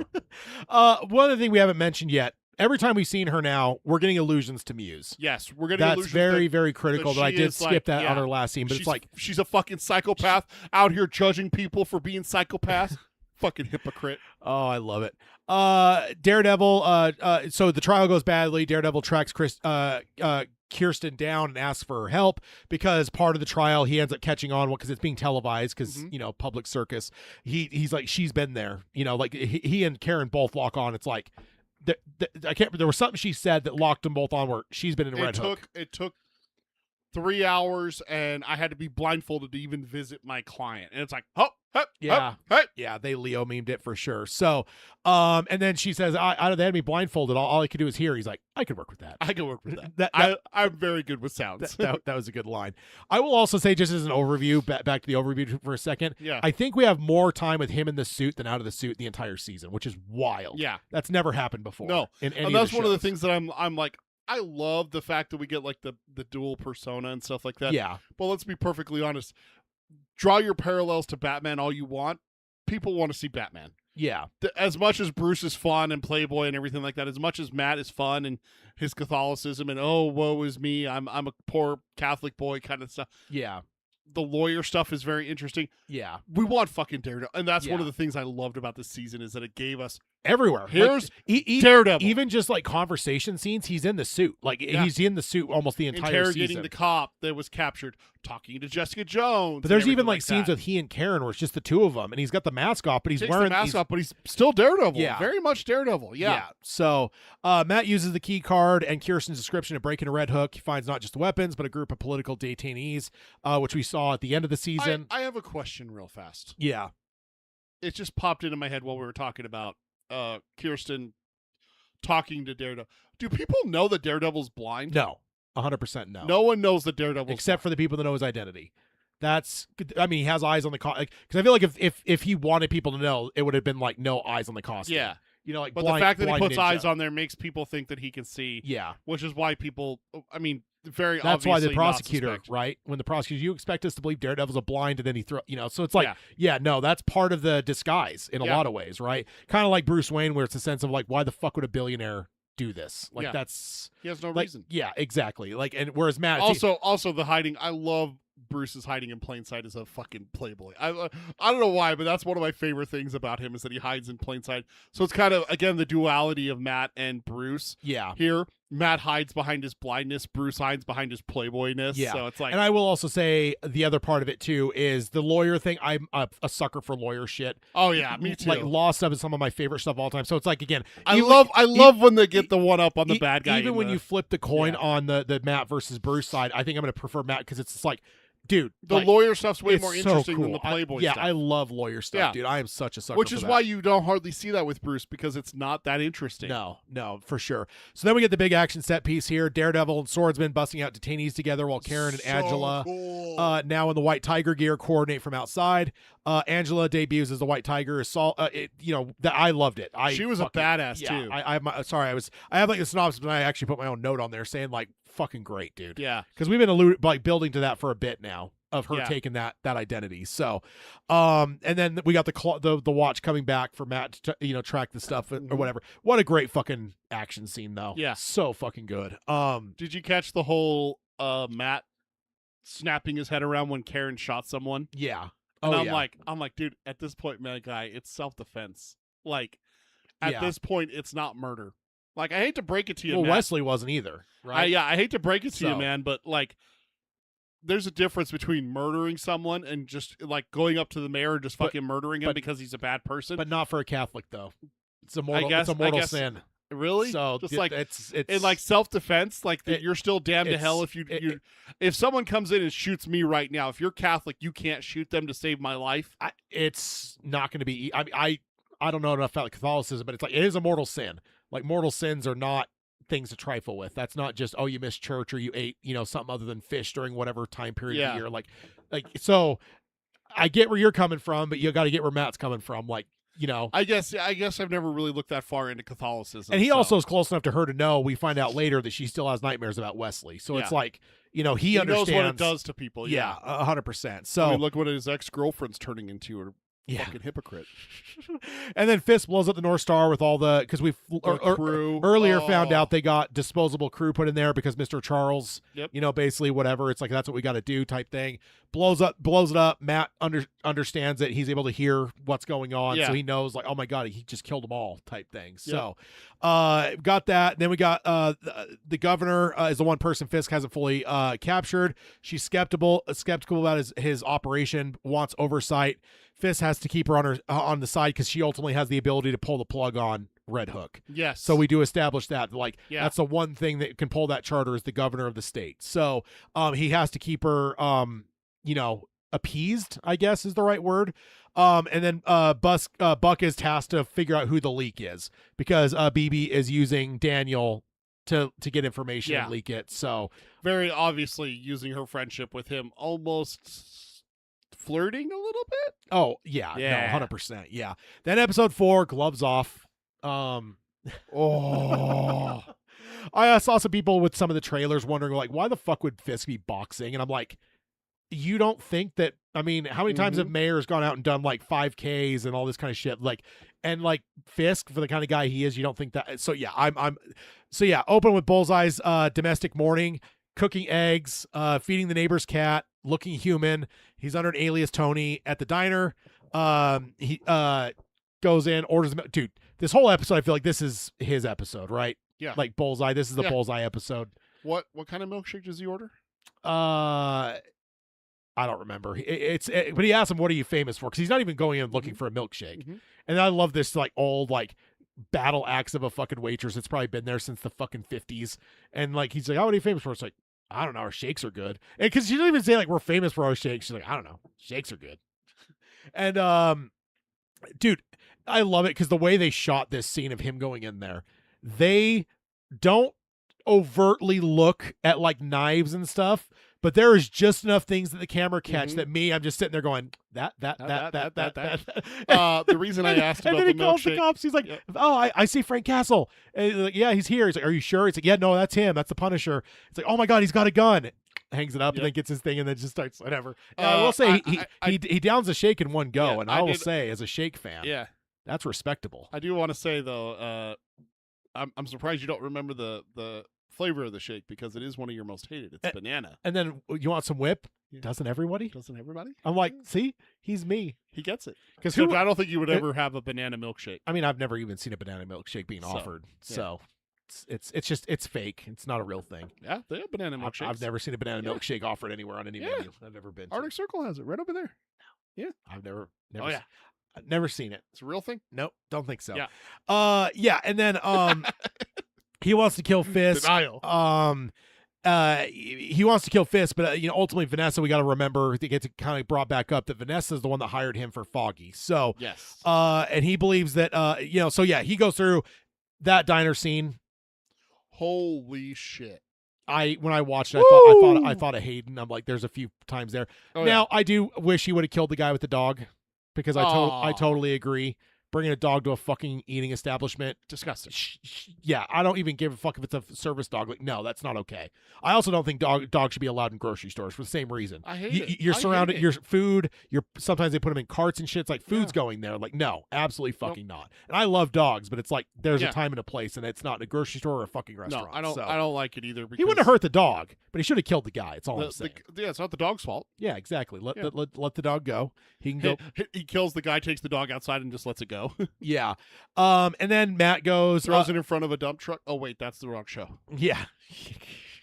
That was brutal, man. God damn. That was brutal. Talk about earning your death there. Yeah. So, so then we get Mr. Charles again pressing Fisk to get the weapon shipment moving. The guns are supposed to be in Guyana-Bissau for a CIA operation, and the North Star situation is delaying it. So again, we're getting that sense of like CIA. I don't remember which part it is that he mentions her name. But yeah, this whole episode though, really it culminates around the boxing match, right? Yep. And like Matt and Karen are like, this is a trap. He's baiting a trap for fucking Bullseye. Yep. And then Fisk is sending her away too. He's like, you're not coming to this. Yeah. I don't want you anywhere. No, he didn't tell her that at first though. She's like, oh, I need Yeah. you to go talk to the governor, and like, she's loading a gun into her purse. Like, oh, that's an interesting thing to read to the governor. Yeah. Or, you need to handle the governor different. I don't remember what line he gives her. Yeah. He gives her some sort of joke. Yeah, a little funny. Yeah, and then she's like, no, this is for the trip and whatever. So, but then she's like, I feel like you're getting me out of the picture type thing, and that's when he kind of fesses to her. It's like, this is too dangerous. Yeah. That And kind then of she thing. ignores him. Yeah. Yeah. Again, what we talked about yesterday with it. Yeah. Audra, the wife of Bill. Oh yeah. Yeah. Oh yeah. And then Fisk is gonna stage the event at Matt's dad's old gym. Oh, that's such a fucking low blow. It's genius though. Oh. Now, one thing I noticed it here. I noticed it later in the show in the finale. I want to say maybe there's a point earlier. The score, I believe it's the score. They use a bass drum to go with Fisk walking at a few certain points. There's dramatic walking, and it's subtle. And I didn't even notice it the first time. I think I just kind of felt it was just the gravitas of him. But rewatching it, no, there is a deep fucking bass drum that they hit on the fucking steps as Fisk is walking. Where it doesn't even sound like a drum. It doesn't sound musical. It almost sounds like him like lumbering, like just the big step you'd hear with like a Kingpin. But it's like, it's the score though, because I locked onto it. I'm like, no, that's a fucking like really deep bass drum. And it's like genius. It's not every time, but like, when he's walking to the gym, for instance, when he's coming out for his entrance, that was one of those moments. You hear the fucking bass drum, and it makes it feel like he's that, 800-pound Fisk in the comics type thing. 4% body fat though. Because that's the big thing in the comics is like, he's massive, but everyone's always like, is he superhuman? It's like, nope. But the one time in the comics, Spider-Man calls him out. I was like, how does this fucking happen, man? I'm superpowered. How the fuck are you able to fight me? He's like, I weigh 380, whatever whatever weight it is. He's like, and like it's 3% fat or something. It's some low ass number where it's just like, it's all fucking muscle. brick wall. Yes, 100%. And this season, I think may have done it better than any, including the Netflix show. Yeah. He feels like it throughout this entire fucking season. Yep. And this boxing match, oh my God, dude. Like, it's not fair. no. And when it's like, yeah, mouth guard's like, I don't need it. He won't touch me. And it's like, I like that. You're confident or whatever. Also the trainer, come on, man. I thought you were, you're better than this. Like, yo, you're soft. While, I almost said Wesley. While, Bullet, Cashman. Buck, is, giving him a rundown on something. The dude's just taunting. I'm like, do these people just not know? Like, who was the dumbest person of all time previous to this season? The one that shanks Frank. Oh, Castle's the hand, cop. guard. That's right. All right. The guard. Yeah. Later on, we're going to circle back to that. He has been supplanted, ladies and gentlemen. He is now third. Yes. So doing it in Matt's dad's gym is brutal. And it's a trap to bring Bullseye out. He dominates the opponent. Brutal. It's televised. It's a publicity event. It's whatever. Celebrating in the ring. I loved that all the people were there were just screaming and hollering and having a great time. Yeah. And BB's looking around like, this is barbaric. This disgusts me.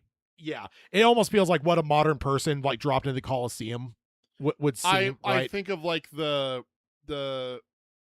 way that people have talked about. I don't remember who talked about it, but there was someone I read who talked about that public executions were that was the entertainment. That's from town. been normal more through human history than not. Yes. We're less than we're probably 100 years removed from that. 150, I would say, you're- like the Old West kind of stuff. There was beyond that. There was public execution still in the early 20th century. I just don't know if it was publicized. Like you could go and watch it, like Oh. take a picnic and take the kids to go watch. Oh yeah, it. yeah, 100%. So- And there's some in the 20s and stuff like that still for sure. That's yeah, insane to me. Yeah, so to you're think about. So yeah, you're talking like maybe 100 years removed from that not being normal anymore versus thousands of years of it being the norm. Like Yeah. that was the so yeah.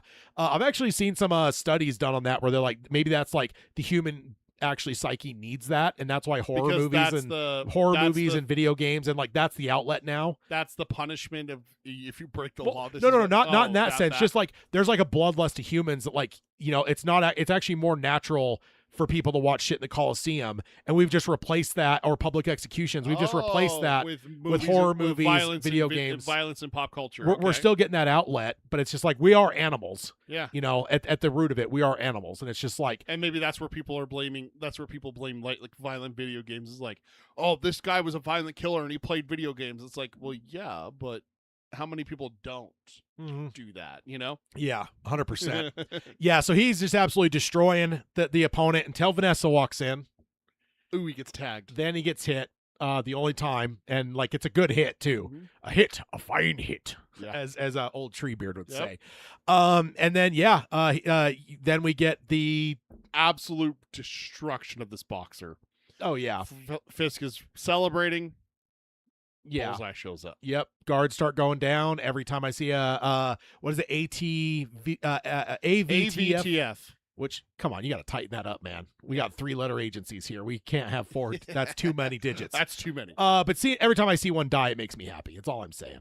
Now, there's a specific one I want dead more than any, but yes, seeing any of them die makes me happy because we've seen enough from them. So, and then like audience screams, Fisk realizes what's going on. Vanessa jumps up into the ring.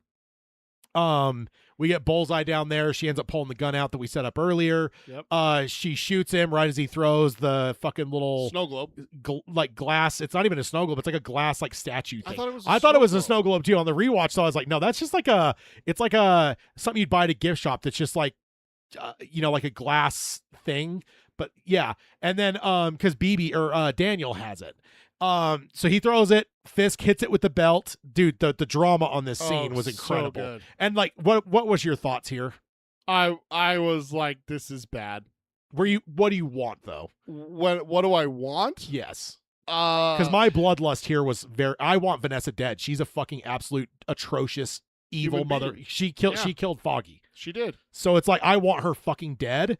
I mean, there is a guilty part of me too that also wants to see Fisk unleashed. So I was cheering. There's the part that I have struggle with is rooting for bad things to happen to good people. She's not a good person though. No, but her death would unleash Fisk, which would then cause an effect.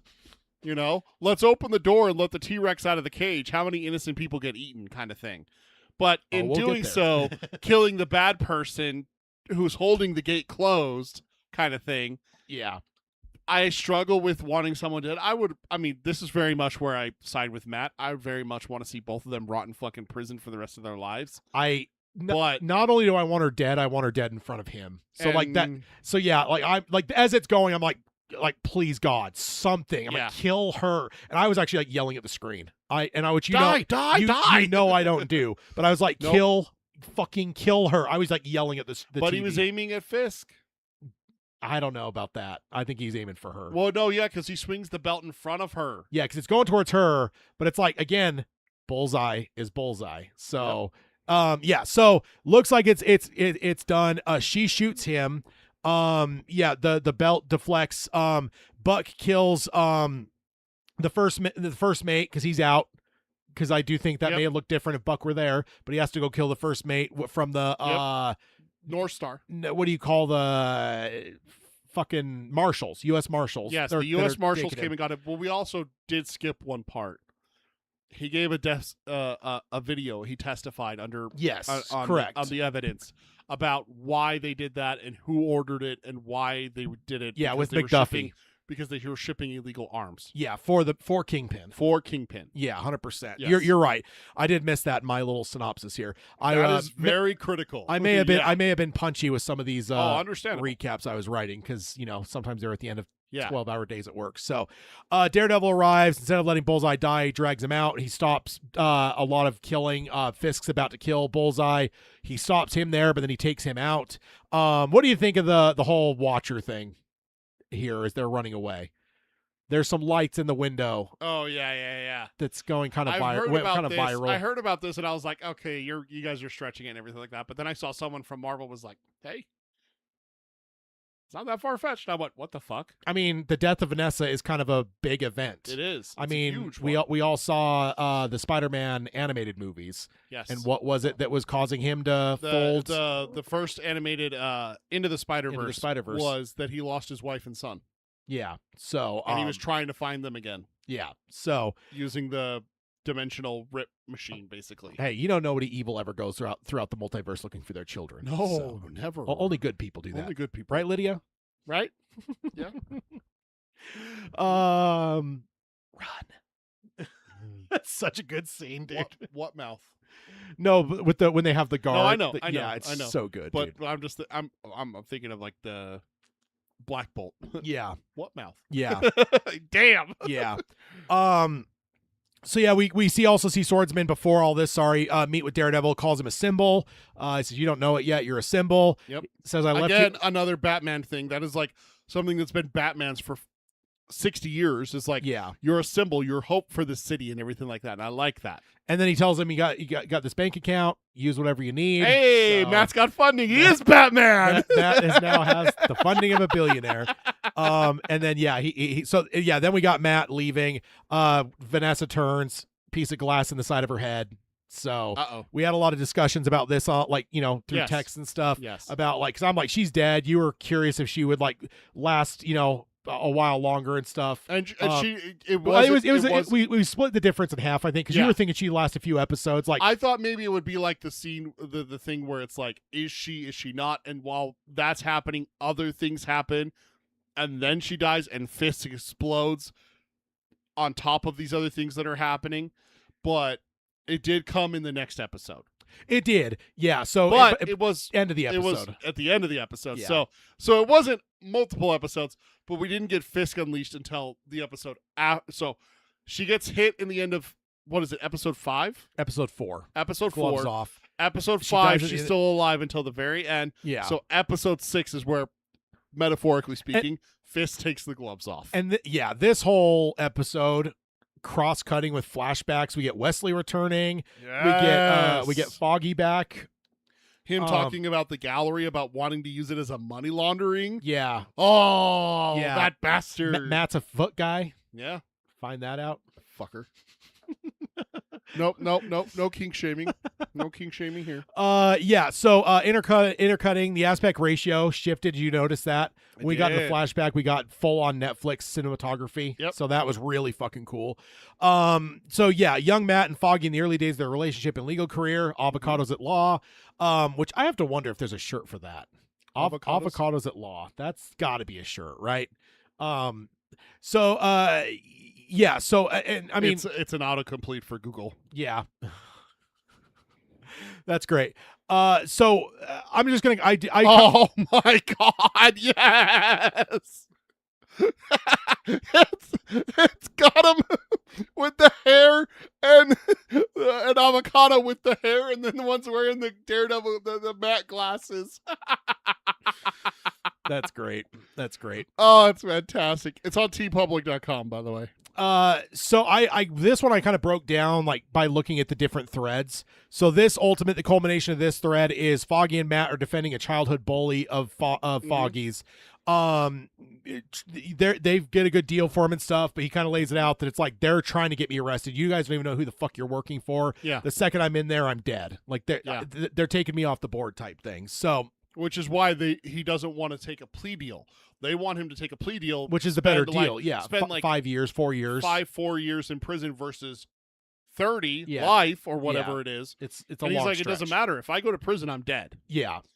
And then they find out Which goes back to Netflix. That originally they're working for Yep. Kingpin. Essentially, They don't know it. realize it. Yeah, But yeah, but they find out someone made a whoopsie with the search warrant. yeah, which is great. That's such a lawyer thing to find. What a too. freak city though to have halves. Right? I mean, there was the 122 and an 8 in Teenage Mutant Ninja Turtles, but I thought that was a joke because it's the sewer and there's no Nope. real address. But they actually have fractional fucking Yeah. addresses. Jesus Yeah. Christ, man. You know, Welcome to New York, brother. the weird thing is that I found out is apparently there are entire buildings that have dedicated zip codes. Yeah. In New York. There's enough people in them. That's nuts. Yeah. That is There's enough nuts. people in them that it constitutes a zip code. That is insane. And then the big thing here, I think that I loved was Matt and Foggy debating because I'm like, I just was having flashes of Frank and Matt, and it's Yep. just like this definitive fucking. And he and Foggy fought throughout the Netflix show Yeah. too. When Foggy finally found out, It's very early on that Foggy finds out. I always forget how early it is that it was Foggy finds out. Season One. He finds out in late in season season one, Yeah. though, and then Karen finds out in season 2, Mhm. late in season 2. And then so when you go into season 3, everyone kind of has the lay of the land there. And Matt's missing and presumed dead. Yeah. So, I love the debate between the two, and like to cross cut that because we're also cross cutting with trying to save Bullseye or not. You know, and you have the whole debate throughout the season between Karen and Matt about should we just kill Fisk? kill Fisk. Yeah. No, I mean, is he too powerful? Or is his Yeah. point? Is this the best thing to do? Is And he- assassinate him? here's the weird thing: this show did something to me that I was actually getting pissed at Karen. Yeah. But the thing is, I side with Punisher. Like I Yeah. believe that more. Like I'm more of a belief that you're just leaving these fucking people on the street to redo it when they escape or they get back out. They'll be out in 6 months. They'll be out posting bail, and they'll be back on the streets. They'll Yeah. escape from Arkham, all that stuff. The So- Batman debate. So and everything. so it tripped me up because I was just like getting mad at her for not like seeing his side of it, right? But then I thought about it, I'm like, wait, no, I agree with her more. I'm like, Wait a minute. what has this show done to me? It's bamboozling me. Matt, you son of a bitch. Yeah, and then so because essentially like it culminates with that debate and like him kind of seeing what about Grace and stuff. Yeah. And he had just abandoned Bullseye. He's like, I gotta go. Like you're too hurt. Sorry. And he's peacing out. So then you come back from that debate and he's actually helping him up and whatever. He so came back for him. yeah, came back for him, which is great. Bullseye wanted to die though. That's one yeah, of the things. no, It's just 100%. he's like, I did my job. Yeah. I killed her. Yeah, that You know? balance of scales. Karen's quite pissed. Mm-hmm. The last She's like, I just want to kill him. shot there of the episode. Apparently, some people didn't catch that. There were some people who are like, "Oh no, go look at the subtitles. It says like pants angrily or something." I'm like, how fucking blind are you if you don't see that without subtitles, dude? I mean, Jesus Christ, dude. people miss things all the time. My God, dude. How? She's not playing it subtle. I'm not shit talking the actress. She did a great job, but it's like, is it not clear as fucking crystal? Like, that's people that get 5 or 6 divorces because they don't know what the fuck they're doing with their wife because like they're that fucking clueless if they don't see that she's not fucking happy without subtitles. Jesus Christ, dude. What do you mean you're unhappy, dear? Yeah, no kidding. Then the other thread line that we're looking at is pre-Daredevil season 1. Vanessa is running the art gallery. We got Wesley returning, advising Fisk to diversify into art for assets. And then we kind of see the precursor to that meeting, right? That's pretty big. It completely changed Vanessa's life. I would say it changed Fisk's life too. Yeah. Like, I don't know that he goes legit without her. I think she might be that spark that helps him move from just being the criminal, mastermind to what he becomes, right? So, Yeah. And then in the present, Matt's trying to get the injured Bullseye. They're going through. They hide in the church. The priest that will soon to be priest tries as hard as he can to like help out or whatever. I was really worried about him with the task force. I was really worried there. I'm confused. I thought he died. I don't think we get anything to make us think he died. Yeah, I think he died. There's something, and I need to do some research on this, but basically, keep going. I'll get there when it comes up. Yeah, so that's it for this episode. Because again, I really just tied the threads together because they really did a good job of weaving all these flashbacks and jumping around the timeline and stuff to build this episode, which is a brilliant fucking episode. I really loved it. But episode 6, we got Requiem. It opens hard with Fisk sitting beside Vanessa's body. The surgeon ultimately is there, like telling him like they can't get Fisk out of the room, which I guess is kind of understandable. It's but it's a classic thing, but right? but it's usually not Wilson Fisk. Not only is he the fucking kingpin, but he's the goddamn mayor. Yeah. And just for people's understanding, if you're not in the United States or if you're not fully like privy to like politics, the general rule of thumb is in the United States like hierarchy of things, governors are considered the highest, in terms of like, because there's only 50 of them. There's less governors than there are senators and there are House people. The only thing higher than that is probably the president. You got the president, then you got the governors. But the caveat to that, and this goes back, I've known this for 20 years, the New York mayor is seen as higher than the New York governor in terms of hierarchy. There's of like, just more people. Of who's going to become like potentially like a presidential candidate or that kind of thing. The mayor is a higher profile job than the governor of New York State. So I'm not saying that means that they rank higher in terms of like Fisk actually has power over the governor. Not that, but when it comes to like sway and stuff like that, yeah, like you're a bigger celebrity on the political stage as the mayor of New York than you would be as the governor of New York. Most people couldn't name you. They could name you. I bet you most people couldn't tell you who the mayor of New York is, or the governor of New York is. But the mayor, people tend to know who that is. Yeah, so, I know a former mayor. So it's like Giuliani. Like I know mayor, yeah, but it's like outside of I couldn't tell you a single governor outside of LaGuardia because an airport is named after him. Most people I didn't even know that was a governor. Yeah, most people probably couldn't tell you most of the governors. No. I think he was a governor. Maybe he was a mayor too. Either way, so yeah. So we start this episode. We get so we have him there. He's working. Like they're working on her. He tells her he'll do whatever she can. It's not looking good. He's not going to promise anything, but they're going to do the best they can. We then go. We finally get Jessica Jones showing up. There she is. What did you think with the kid not being the biggest like comic reader? Did you know? I knew that her and Luke got married and had kids. Okay. I read Civil War. Oh, that's right. Okay, so you did read that. Their enough. kids in that, yeah. Okay, so you knew well enough right away because there was a number of people confused where they're just like, "Is that Luke's daughter?" I'm like, "Come on, yeah, man." I mean, there's no. they made her dark skin for a reason, right? Exactly. Like, come on. Yeah, exactly. And who else would it be? With I mean, maybe not everyone knows Jessica Jones well enough, but it's like even if you watch the Marvels or the Netflix stuff, like who else is Jessica like that tied to? Like it's Luke. Like No, so. yeah, it's her and Luke. That was a great scene too. And then the daughter playing with the fucking bomb. Oh God. And like, yeah. did that stress you out at all? I knew she was okay, but still, it's like Jessica. But Jessica. I'm not sure which route they're going to go, but there are versions of the comics that she has Luke's power, so it wouldn't have done anything to her anyway. No, it would have harmed the house, but Right. the child most likely would have been okay. I mean, yeah, if she has Luke's powers. Yeah, in the comics, most of the time she does. I'm Right. guessing they are probably going to do that, whatever. But yeah, we also get the sense that, or we also get the reveal that Jessica's powers come and go now. We also at some point see her punch Powell, and it's not an immediate death, which is unfortunate. I was hoping she would just collapse his head. Yeah.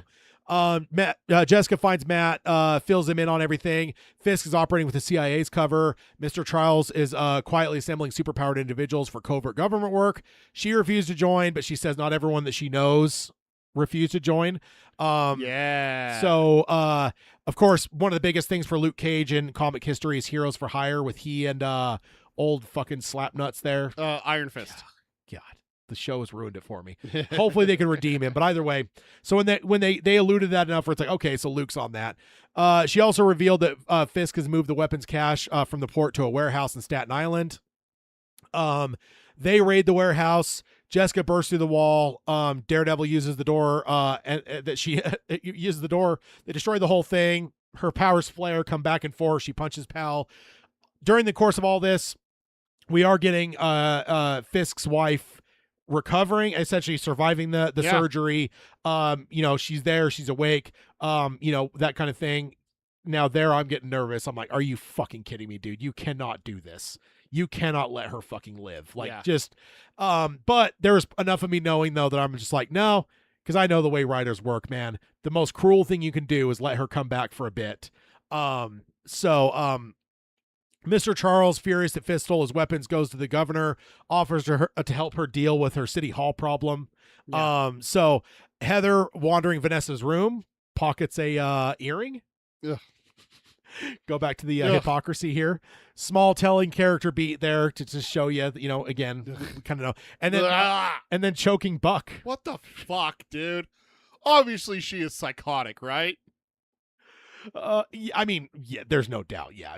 Yeah. And the thing is, in the comics, the Muse does end up being like taken over by a lady. So it's like people kind of suspect that even in season 1, with like, is she going to become Muse now? Yeah. Because like she has this event. And so they telegraphed it throughout this show, though, where it's like she's seeing him in like windows and shit. Yeah. So also there was a point, I think in an earlier episode, where Fisk and Vanessa and Heather are sitting at a dinner table, and they both like glance out the window, and I'm like, why are they sitting near a window? Bullseye is in this city. Why the fuck would you do that? Yeah. So that made me nervous for them, even though I wouldn't care if either of them died. I was like, are you kidding me, dude? It's almost like taking a fucking convertible through Dallas in 1963.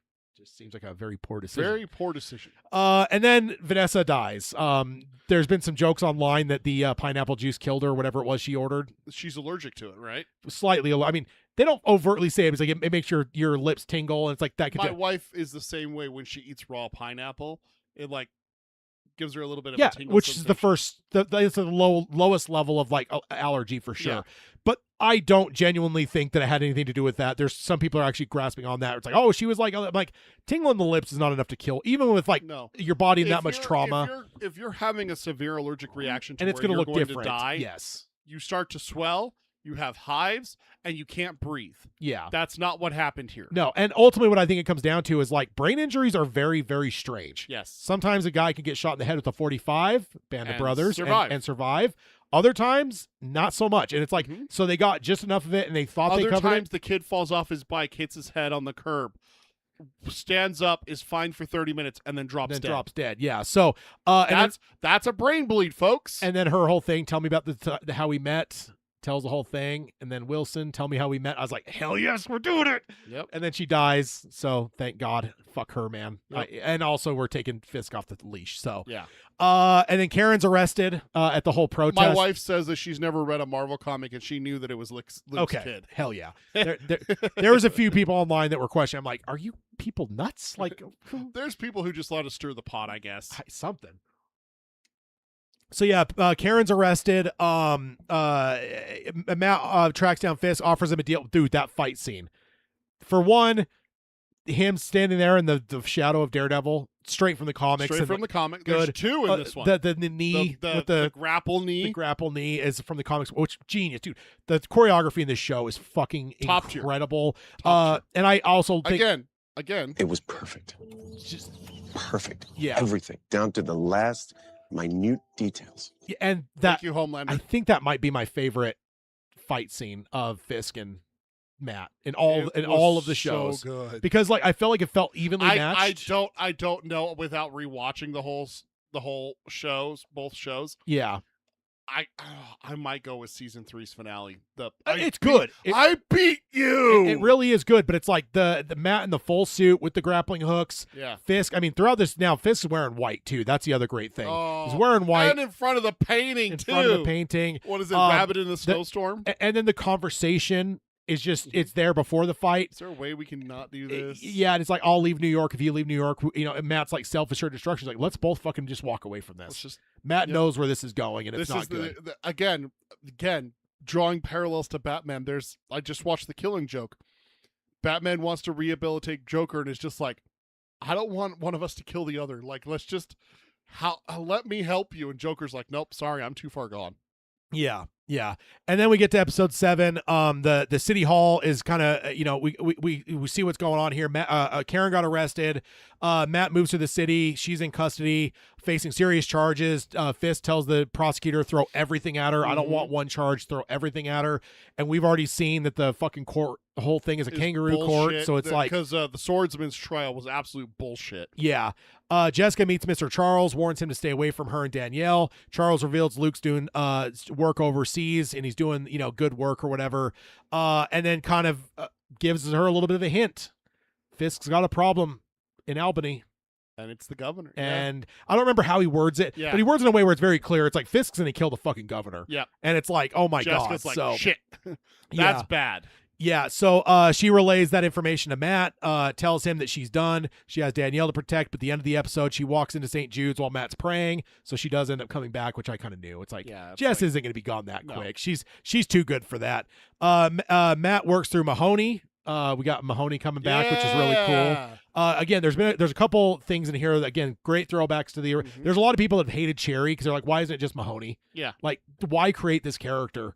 And so I think it works. I kind of agree. Cherry's a private investigator, though, but so the retired cop fits that better than the active cop with Mahoney. But people thought that Mahoney could have retired and become the. You know what I mean? Just up until now, it's handy for him to be a cop. But throughout the first season and a half, people have been like, "Why isn't it just Mahoney? Why is Cherry a thing?" So I didn't hate Cherry, but some people did. I love Cherry. I love the addition of him because I don't know if I could see Mahoney doing the things that he does for Matt. Yeah.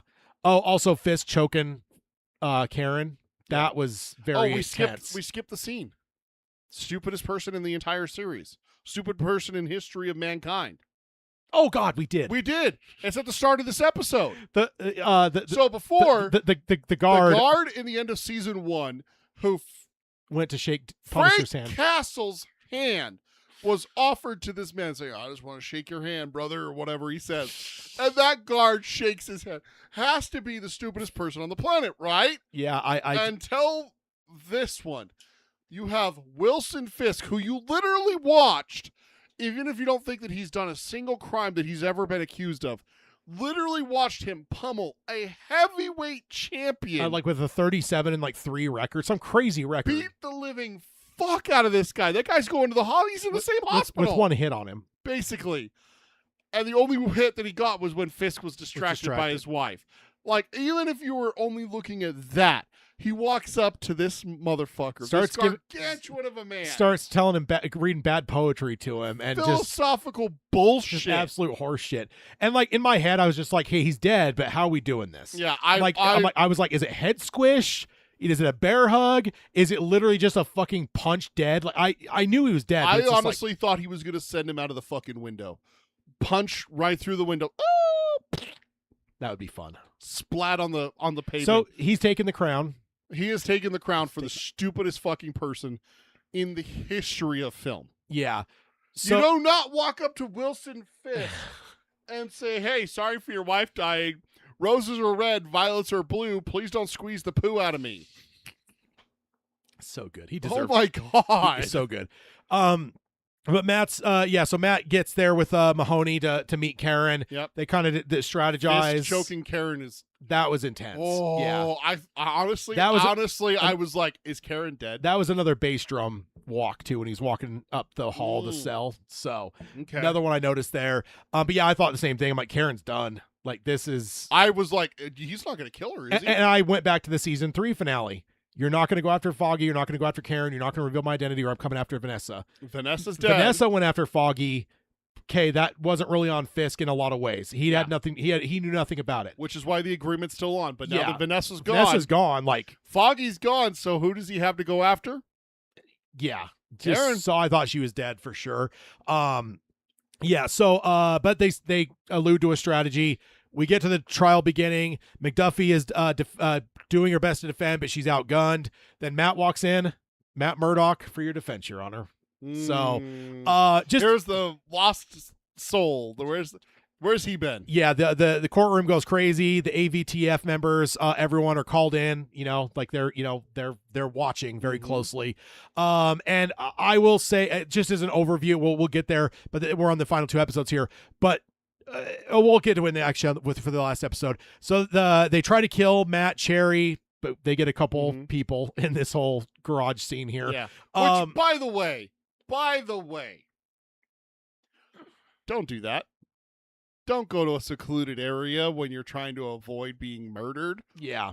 Go out in the public. Yeah. Take the fucking bus. Take the front door. Yeah, exactly. Take the front door. Take a fucking cab. Take a fucking bus down fucking Broadway or some shit. Yeah. Don't go into a deserted parking garage. Like, what the hell are we doing here? Yeah. Again, don't take a convertible to Dallas in 1963, you know? Yeah, 100%. We see the governor initiating the paperwork for pulling the plug on Red Hook. Yep. So Heather's interrogation with Karen. And then her testimony as well. So Peter's getting upset. Lying under oath. Oh man. But Karen gets a few shots in. Karen won that. Karen, yeah, she did good. Fucking hypocrite. Ah. Matt, back at the place, Matt releases Bullseye, but asks him to balance the scales. We aren't told what it is, but we did see earlier that, Jessica told him Fisk's going to kill the governor type thing. So, he tells Dex exactly how he feels. He hates him. He'll never not hate him. And he lists all the names. It's like, Foggy, Agent Nadine and Father, whatever. Whatever. And he says, but he's like, but I choose mercy. And he's like, if you want to balance the scales, and he's like, I can't promise you anything. He's like, I wouldn't believe you if you did. Just a great fucking scene, dude. It's just so goddamn good. Yeah. And then, Daniel, we haven't really talked about him much, but he's been, we had the Daniel's house. I kind of skipped over that a little bit, but it's like, whatever. It was okay. It was a good scene for sure. But, he has an ultimatum here. He's got to deliver BB to Buck. So I want to go back just a little bit. I think it's the episode previous to this. Buck and him take a drive up north. Yeah. Oh, I'm sorry. Yeah, the body. I did skip that too. That's the reason why I was worried about the priest. I pulled it up on my phone. I'm just going to hand it over here to Tad and have him take a look at it. I thought that was the priest. Black. There's a little bit of white. It looks like around. I thought it his was the collar. first mate. That's what the synopsis says is that it's the first mate. But here's the thing that I want to ask. Because Buck killed the first mate. Right. But here's the thing I want to ask. Right. That was 2 episodes ago. And also, he killed 2 U.S. Marshals at the same time. Yeah. So, what? He killed 2 U.S. Marshals and he's going to go bury this body upstate New York? That doesn't make much sense to me. Just kill the first mate. The Marshals are dead. Oh, some vigilante came along and killed a guy. That's how you play that off. Because where are the Marshals? Why aren't the 3 of them together kind of thing? But the priest was found out by Pal that he. I know there's no confirmation. That's what I thought. I wouldn't see Buck helping the vigilante squad out. Like if Buck, I think he's going to clean up his own messes and stuff for Fisk, but I don't think he's going to go down because it's like it just doesn't make sense to me. Why is he burying the first mate's body in upstate New York versus the what about the Marshals? You got 3 dead bodies, not one. Yeah, you just leave but that. If they give the priest over to Buck, saying, "Hey, he helped." Daredevil Bullseye. You go and bury him, and you just leave them saying that like, Punisher or Daredevil killed the U.S. Marshals and took this guy. Daredevil's trying to cover his crimes, or whatever. For the first mate that was going to go whatever. Like you could spin all that out. Leave the body then? Because you want him missing. You don't want him dead. Yeah, missing is always going to be better. Because then it's a matter of Daredevil has him. I thought it was just based off of what happened in the previous episode where the priest is found out to have been helping. I just thought that it was the priest. I thought it was more impactful. It didn't make sense that, we're a whole day later removed from that. And it's like, we're going to be worried about that. Aren't we? Don't we have more important things to worry about? Like this priest who helped them? But a big part of this though is getting Daniel on the hook. Yeah. That has way more to do with this. That's the big thing. It doesn't really matter who the body is. Incriminating him so that they have something over him? No, not even incriminating, but it's just a matter of like, are you going to step up? Are you part of this? Or you give him that moment of Which like. Which is why I was wondering if that's where the bodies of the U.S. Marshals and the first mate are already taken care of, because that was 24 hours ago. So but I think they were planning this. I think they were planning the fact of like, and then like they wait. And that's why he talked to Fisk and everything like that. They said, yeah, he's like, get him on board, test kind of him. thing. And then when the stuff for the hospital location gets released, they know now that BB, because she's spotted. So it's like, hey, so it is Daniel. So it's a matter of like, let's get him on the hook. Let's figure out, is he either going in this hole with this other body because he's not going to fully invest, or is he going to be fully invested because he can now deliver BB to us? Yeah, I just thought that it was I just thought it was the priest, because it's like after the confrontation with the priest. So it didn't make sense to jump over that to the first mate. Yeah, so. I don't see Buck cleaning up for the task force. I think that feels he has before. That feels like too much of a jump. They would just say that, he did something to deserve the priest as he was going through the church. Or the priest did something to them, like whatever. They clearly don't care. Then we get to the point where Daniel lets BB go. He almost doesn't though. It's a very, very close thing there. But he ends up letting her go. She also ends up. That's why I don't she also I don't ends hate up him. she also ends up not posting the fake story for care of him, right? She doesn't like suspect that it's a bad story. She genuinely like feels for him. Yeah, so she doesn't like, know. Yeah. She doesn't figure it out. No, 100%. So and then we then get Daniel getting taken out by Buck, which apparently Brutal. allegedly was shot as him not shooting him. What did Like, you hear about shooting that? next to him? Yeah, and then like helping him up and letting him go. Like that was apparently how they shot the scene. I didn't know that. And then he's dead, right? And then in editing, they decided, you know what else does Daniel have in this show if he's going to survive here? Yeah. So they literally just re-edited the scene to play as though it was, because he is in the whole thing. At what point are you going to be on the ground with a gun pointed at your head, Buck? And he was actually that was going to sway him enough to be like, all right, you need to fucking disappear type thing. So, but they just decided like that wouldn't.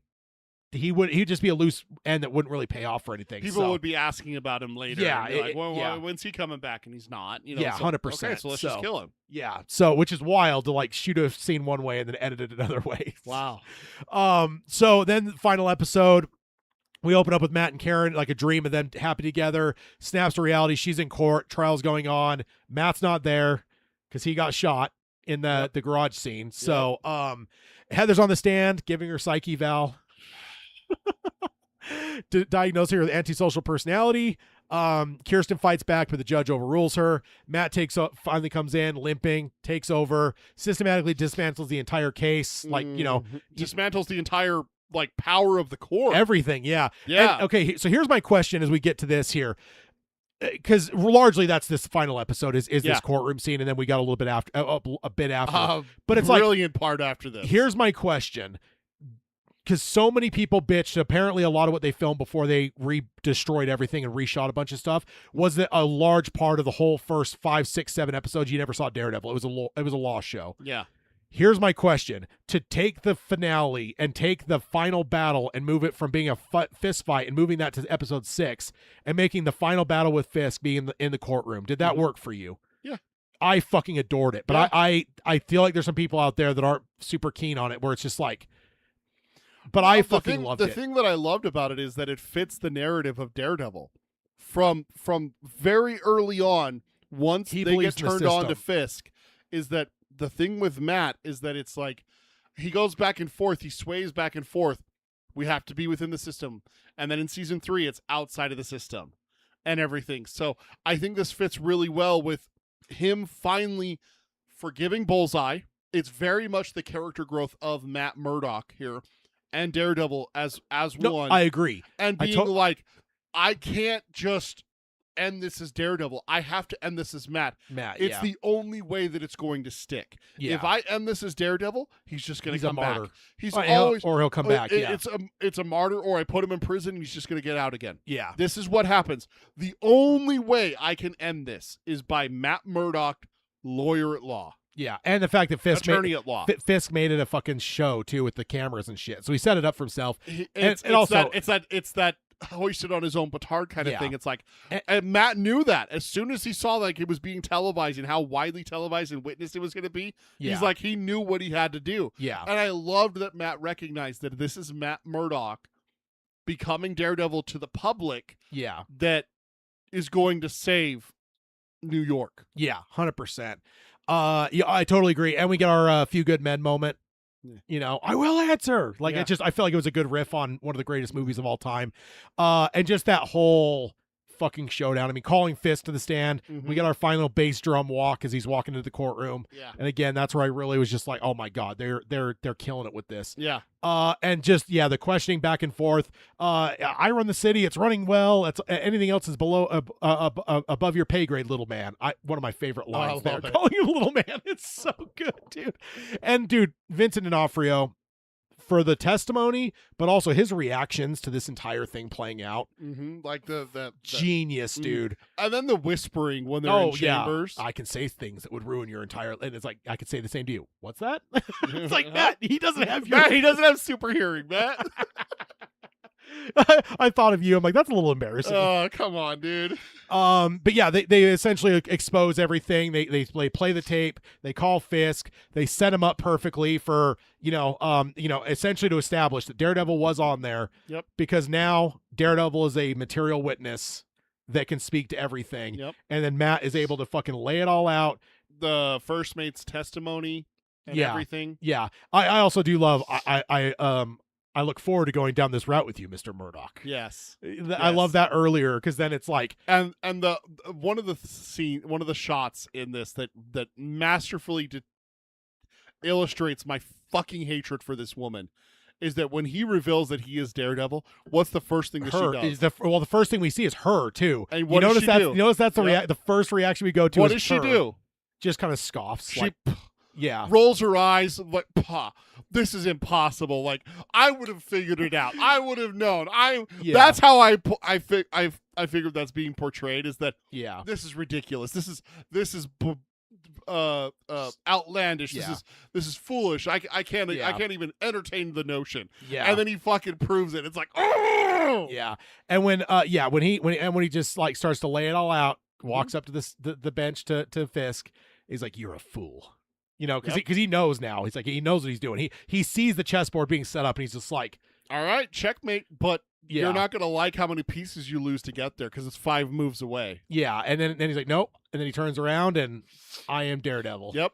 And then I The love district- I the love district I love the attorney. prosecutor. Like, you Yep. expect us to believe, and then that I'm just gonna say it. I know this might be sacrilegious. I think this tops I Am Iron Man. Yeah. I think this tops it. This is so much more impactful. This is so much more meaningful. 4 seasons to lead us up into this realm. This means, because Iron Man, that was one movie, and like I feel like Yeah. that almost just set the stage for like And it was also done Identity. so early as well. Exactly, it's too early. It's Secret Identities. Like, it's an iconic moment in the films and stuff, but it's like, Yeah. this meant something. This feels like Spider-Man revealing himself in Civil War. Yeah, like absolutely. This feels that level, and it really is. You see the sacrifice here for Tony. There's no sacrifice. No. Like, yeah, you're opening up your technically like your house to being bombed by Mandarin in the next movie, or whatever. But it's just like Third movie, you're not. Like, this isn't I don't know. It's No. not. You're not losing anything No. here. Matt is giving everything up to. He is surrendering everything, and we see that in this episode. Is that after everything that happens? I know I'm skipping a huge part, which we're going to talk about. You see him. He gets And I do arrested apologize. and everything. We're going long. That's fine. I'm still not getting. I tried to take the notes to be. I parsed them down. I thought from the last time we did a show, but apparently I didn't parse them down enough. So I'm trying to follow. It's not just you. There's so much that I want to talk about as well that you can't plan for. So Yeah. don't worry about it. Yeah. But the Matt stuff where like he's just like, okay, I have to do this. I have to be the hero. I have to be the symbol. I have to do this because if it gets rid of me, it gets rid of Fisk. Yeah. And that's what happens. That's Yeah. exactly what happens. And then Jessica walks in with the governor too. Yep. Which just like Vanessa Oh yeah, showing I up guess to the we kind of boxing skipped match. that part. Bullseye saved the governor's life. Yeah, that was my next note. Is Yeah. like, oh yeah, I guess that was last episode. Yeah. Because then we got all the guards set up, including one of them dressing, or not the vigilante task force, and one of them is dressed up like Bullseye with a fucking sniper's nest out in front of the courtroom. And I'm like, waiting for Matt. Daredevil. And Yeah. I'm like, oh my god. I'm like, we got Captain America all over again from Yeah. the comics, getting Yep. sniped outside of a fucking courtroom.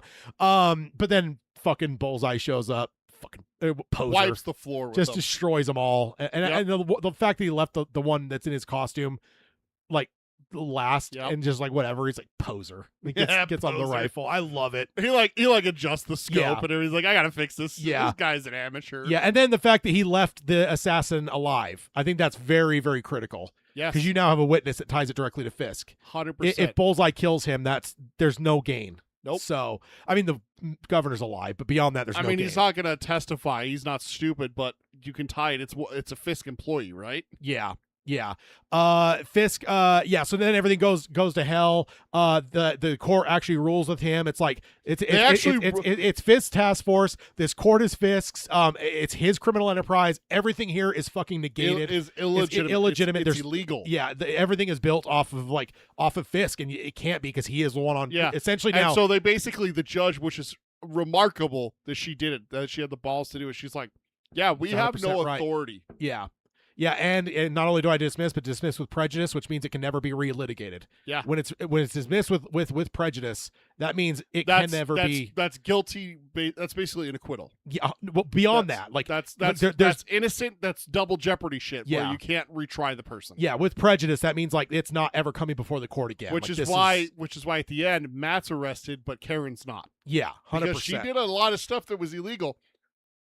So Yeah. but but that's one of the things is like, again, hoisted on his own petard. Fisk threw everything at her. If he'd only thrown 5 charges at her out of the 100, Yeah. they still could have tried her with something that hadn't been tried before. 100%. Yeah. But So since he threw everything at her, then everything's cleaned. sorry, Yeah. we can't touch her She's- by the U.S. Constitution. She is a free she's woman. baptized, as it were. Yeah.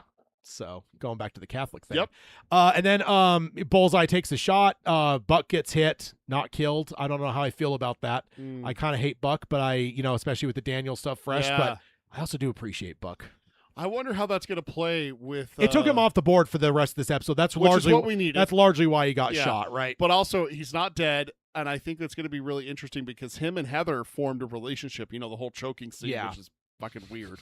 Just And fucking there was weird, the dinner. man. There was the dinner scene too, Yeah, where with them Vanessa put bonding it and together. stuff like that. Yeah. But still, I think that it's going to be really interesting going forward because you see a scene with Heather putting on the Muse mask and becoming Muse. Is how that's it's the being portrayed. one of the last shots for sure. And so it's going to be interesting what happens to Buck. Which I bet that's why they left him on the board.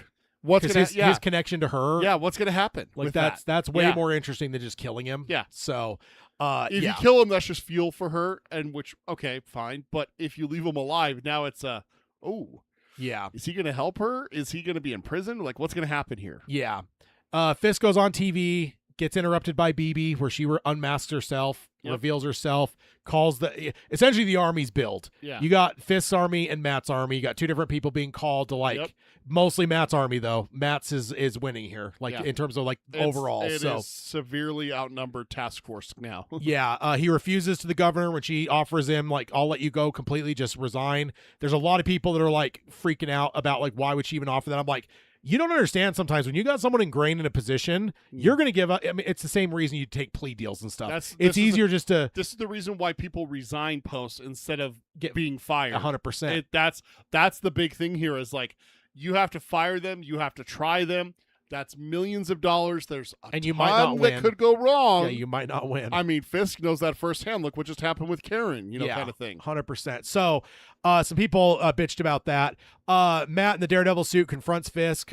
Instead of no, that's we're jumping ahead a little bit. So we got the Matt's told to stay in the courtroom by the judges, so he can't really leave. So we have it pretty much set up where everyone's kind of locked in. Then we get Powell killing Fredo. Yep. And which North. they built up it up through a few episodes where he was eyeballing him and shit. You lost your key card. Here's Yeah. your new one. Yeah, and then North sees it. And then when everything's And going, he's like, "Oh, the vigilantes did that." It's like, Yeah. motherfucker. yeah, and then when the OG cops show up, Yep. He orders North to shoot him. Says no, they're us. He's like, no, they're not. They're them. And then he ends up taking him down. And North says, Let him in. let him in. Because North gets a redemption in the comics too, so I'm glad we got there for this. Because there's a point he goes pretty long as being an anti-vigilante guy in the comics. So, and then He still could be anti-vigilante here. could be, for just, sure. He just could be anti-Pal at this moment. So yeah, and don't know what's he gonna also happen. gets exposed the fact that Alice was not a cop killer. No. He gets at least thrown that information. So, and then so then we get to the point where Matt suits up. The guards are coming. He and Jessica, we get more hallway scenes here. the protesters are coming in. Protests for are coming Fisk. in. And then then Fisk just goes nuts, says, you know what, open the door. We get the throat punch. Yep. As And well. then, boo! Boo, which is the subtitle here. One of my favorite moments of the whole Oh season. my dude. god, Boo. that And scene. Dude, my favorite meme, and I don't know if I said it in the group or not, is that scene playing out, and it's what the 100 men versus a gorilla would actually look like. Yes, That's pretty much it, dude. because you're taking 100 regular people. You're not taking Normal 100, people. 100 combat, No. trained people or No. anything like that. You're These are- taking 100 people off the street in New York against a gorilla. This is what it looks This like. is what it looks like, 100%. And oh my god, dude, Fisk's scene. I mean, we could talk about Matt's and Jess's, but wow. I feel like that was great. Broke someone over a corner. Oh my like god, you're dude. fucking separating a 2-part popsicle. Oh my. You put that on the edge of the desk and you smack it. But that's what he did. Is he put him on the corner like a fucking popsicle? Please send that in the chat. I will. Hayden needs to hear that. I will. Hayden needs to hear that. And Fisk is just, and it turns into all the Vader hallway scene. Oh in a lot god, of he's ways. just fucking massacring people are trying to people. slam on the door, trying to get out and shit. Yeah. It's just, absolutely fucking unhinged. Massively. And I love it because Fisk's never had that. No. He's had his moments. But He's had his violent moments, but it's usually like 1, 2, maybe 4 guys at most. This is just a conglomerate of 100 people. Yeah. And here's the thing. There's people bitching that at the end kind of Fisk gets the deal. They're like, he killed like how many people? I'm like, okay, though. All of those people are charging in saying kill Fisk. Yeah. He's the fucking mayor. He ends up getting jumped at the end when they bum rush him on Yeah. the like the top of the stairwell, stairs. Yeah. So it's like he would have bruises, he would have cuts, he would have whatever. There is no way he couldn't just spell that off going, I was defending myself. No one This is a mob. No one I hit did not hit me for that would have been a lie. But how do you prove that? Exactly. How do you fucking That's prove how it? you- I've been railing against people online that are That's like the burden of proof right there. Yeah. That you have to prove. that he intended to kill people that we're trying to run that away. were trying to run away. And there's nothing you can do. I mean, you'd have witnesses and stuff like that, but it's like those are the people that were with them. They were trying to kill him too. Of course, they're going to say that. 100%. So Johnny Cochran would destroy that. Yeah, 100%. And he wouldn't even have to break out the Chewbacca defense. No kidding. And then we finally get to him up on the thing. I like whatever. I gave everything to this city, and then the crowd goes up. They bum rush him. We get one of our first times where Jess almost flies. Yeah. She's so close. She jumps. Pretty damn, maybe the biggest we've ever seen her jump. I haven't watched all the seasons of Jessica Jones, so I can't speak with authority. She jumps all the time in those. But that was a mighty jump, man. That's like she jumps to the top of a fucking like apartment building. Oh, okay. Like so 14 stories up or something. They didn't do that in season 1. So no, they did that. I think it's 2 or 3. I think the most they did was like a fire exit. It's like, hey, that's like maybe a story. You need to make Jessica Jones a priority. I do. But then they're going. Matt unmasks, gets up there, calls everyone off after they get some hits on him and stuff.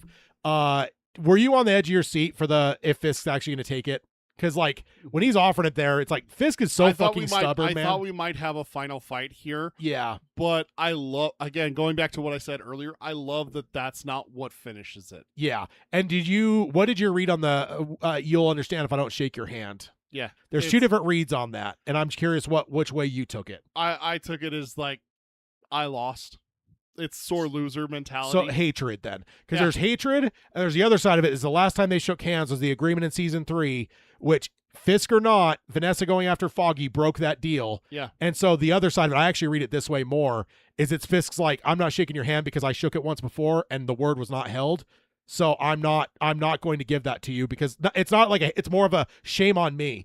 Like the last time we agreed on this, he's not going to get defensive in the sense of like, well, it was my wife, not me, because it's my wife is me type thing. So it's just like we are one. You'll understand. It's like I think it's ambiguous enough that it can go either way. But I read it that way, where it's like you shook once before and it really didn't go. I took it as fuck you, I lost. Like the sore loser kind of thing. It's ambiguous. So yeah.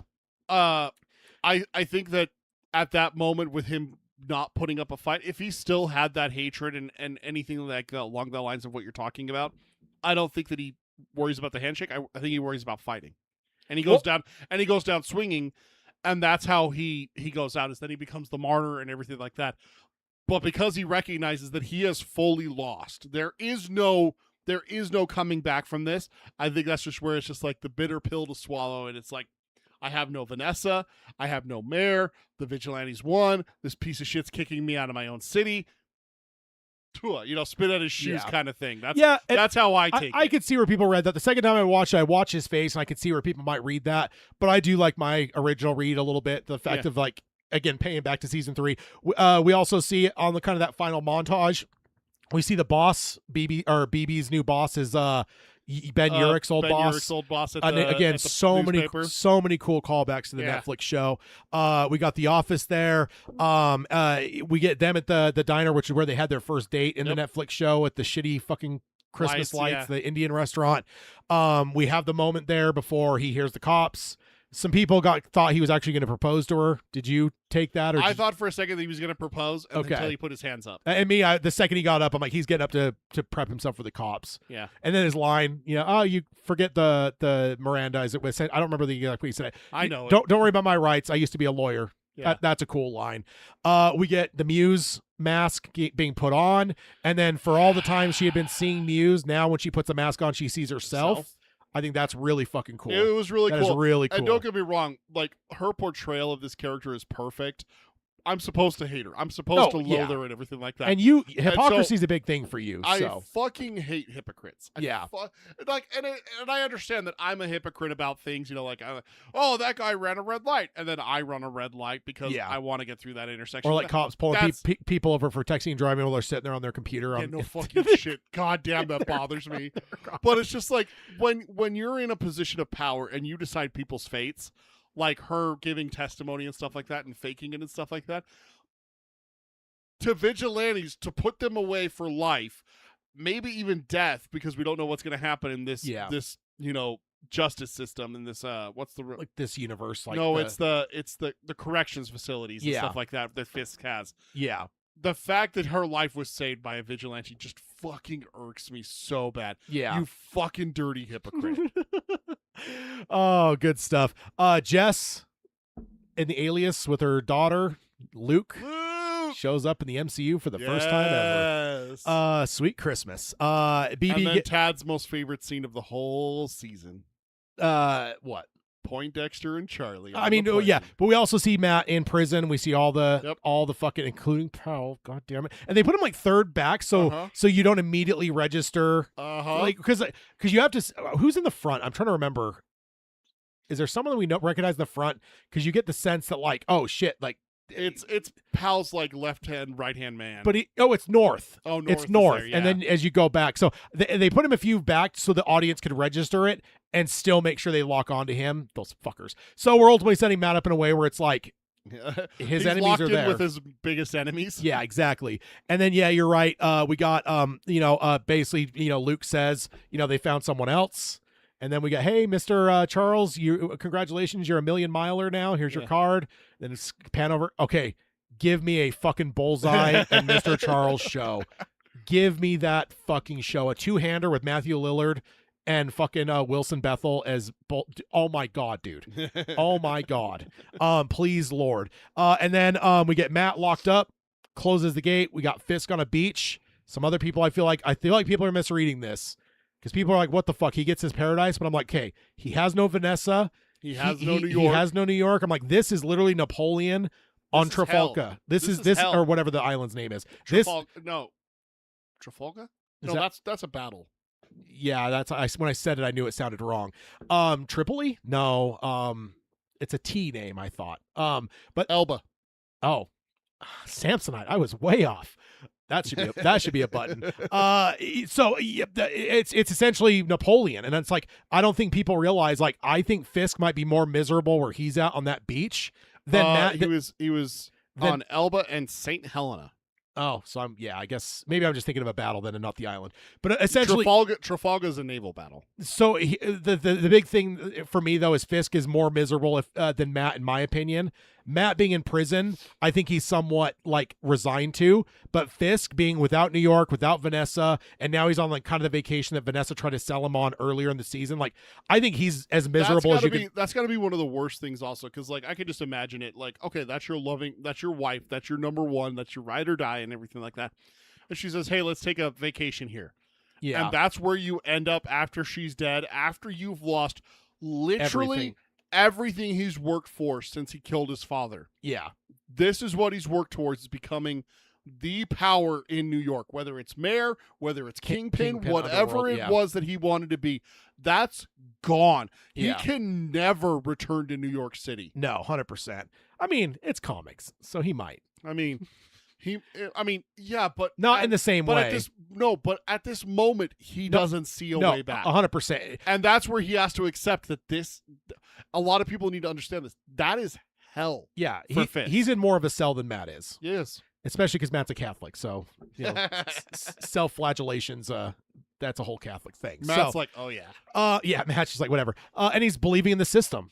Ultimately, that's the thing. Like that's and I predicted this when the season started. I'm like, the end of this, Fisk's exposing him, and he's going to end up in prison by his own choice. Now, I got some of it wrong, but it's like Matt ended this season in a fucking cell. Yep. And I don't think he is mad about it at all. He deserves it because in the legal system that he and Foggy believed in, he belongs in that cell. Yeah. So, but yeah, that's it. This overall, I had more stuff. I'm going to save it for. We'll do it like to kick off the next episode, almost like a popcorn topic. Yeah. We'll do. I've created like a boilerplate questions for the stuff, but we've gone pretty long here. Yeah. So I'll save that for next time. Let's go ahead and hit the emails. If you want to email the show, send the emails to Peter at geekeryabides.com or Tad, T-A-D-D, at geekeryabides.com. Looking forward to any emails if anyone has any other thoughts or whatever. There it is. Next time on Geekery Abides, which remember is 3 weeks from today, not 2 weeks. Not 2 weeks. We got Better Call Saul season 3. Yep. So very excited for that. June 27th. June not 27th. 20th. Yep, I got my slide right. Yep. And that's it. Thank you guys all for joining for the long episode. I'll sign off as I always do by saying love what you love, let your geek flag fly high, and to hell with to hell with anyone that says anything to you about guilty pleasures. I'm a really good lawyer. Indeed. See you guys. Bye, everyone.